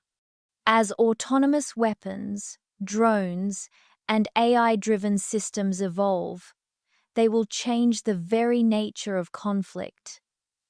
Nations will no longer rely solely on traditional military forces to achieve their objectives.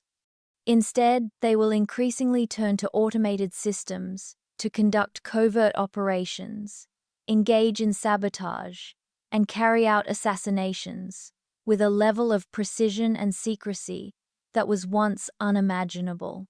This evolution will shift the balance of power on the global stage, as nations that can harness these technologies will have an overwhelming advantage over those that cannot. However, the use of these technologies also creates new challenges for international law and diplomacy. The lines between warfare, espionage, and assassination will continue to blur, and the world will have to confront the reality of machines making life and death decisions. What does it mean for the global order when the ability to carry out targeted killings is no longer confined to elite human operatives, but is available to anyone with the technological capability? How will international laws, which were designed to govern traditional warfare, adapt to the rise of AI-driven assassination?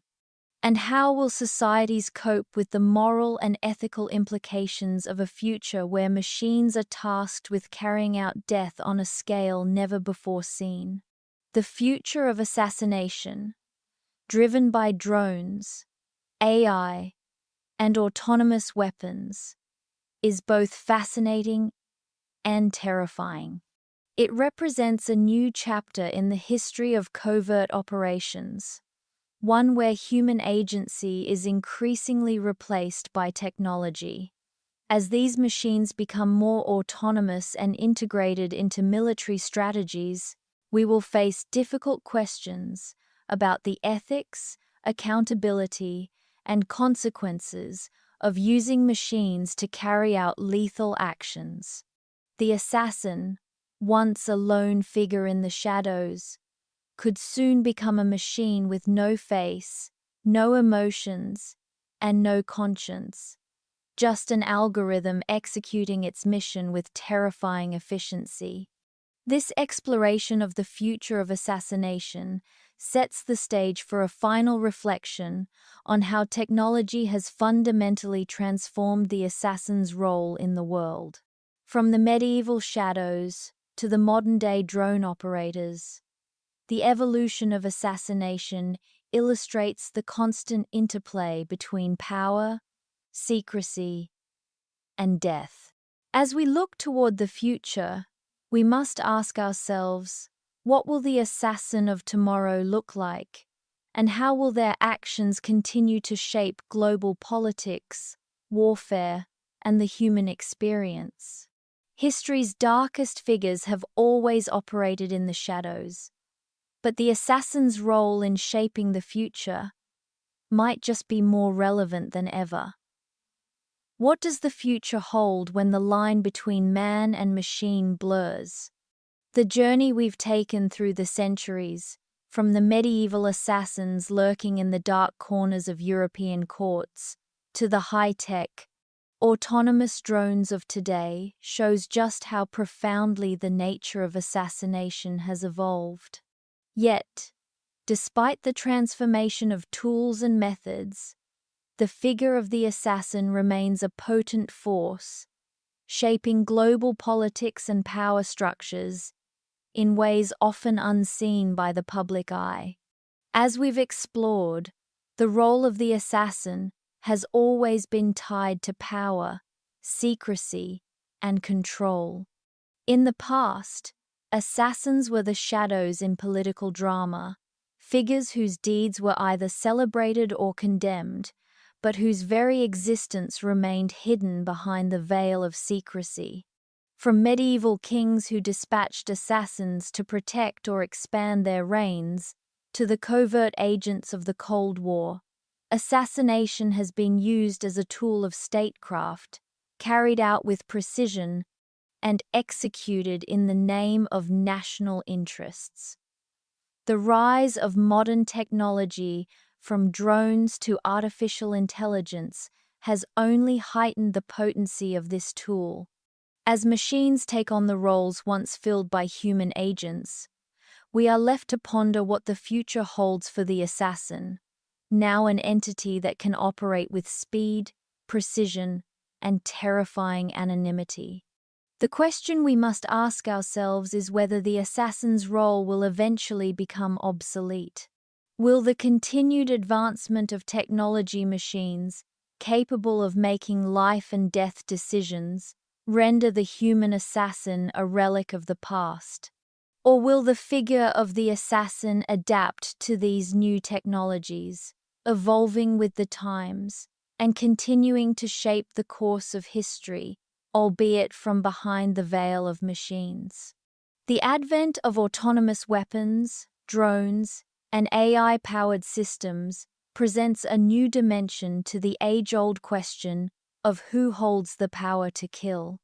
It's not just about an individual taking a life anymore, it's about machines that can execute these decisions on their own, with little to no human intervention. As we look to the future, we must consider the broader implications of these technological advancements. While drones and AI offer immense strategic advantages, they also introduce profound ethical and moral dilemmas. The ability to kill from a distance, without ever physically confronting the target, challenges our understanding of justice, accountability, and power. Are we ready to accept a world where assassination is carried out not by individuals with motives, but by algorithms operating without conscience?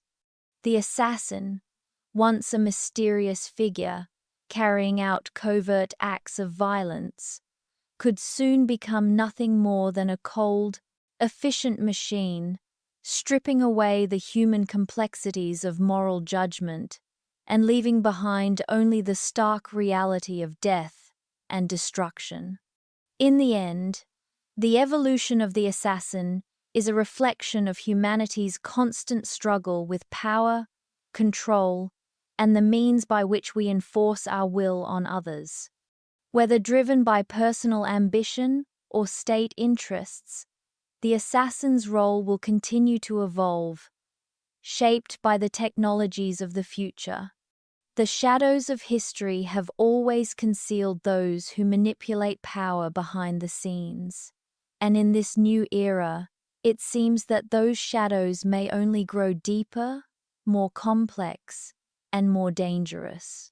The future of the assassin, as we've come to understand it, may not be defined by the individuals who wield knives or firearms. Instead, it may be defined by the unseen algorithms, drones, and digital tools that allow nations and organizations to project power in ways both terrifying and invisible.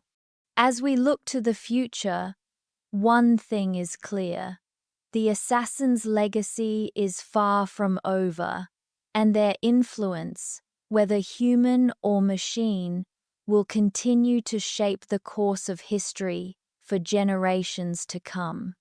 As you leave this documentary, consider the unseen forces that drive both history and modern-day geopolitics. Are we entering an era where the assassin is obsolete, Or are we on the cusp of a new chapter, one where technology redefines the very essence of power and control? The future of assassination is already unfolding before our eyes, and it's a future more complex and more mysterious than we can fully comprehend.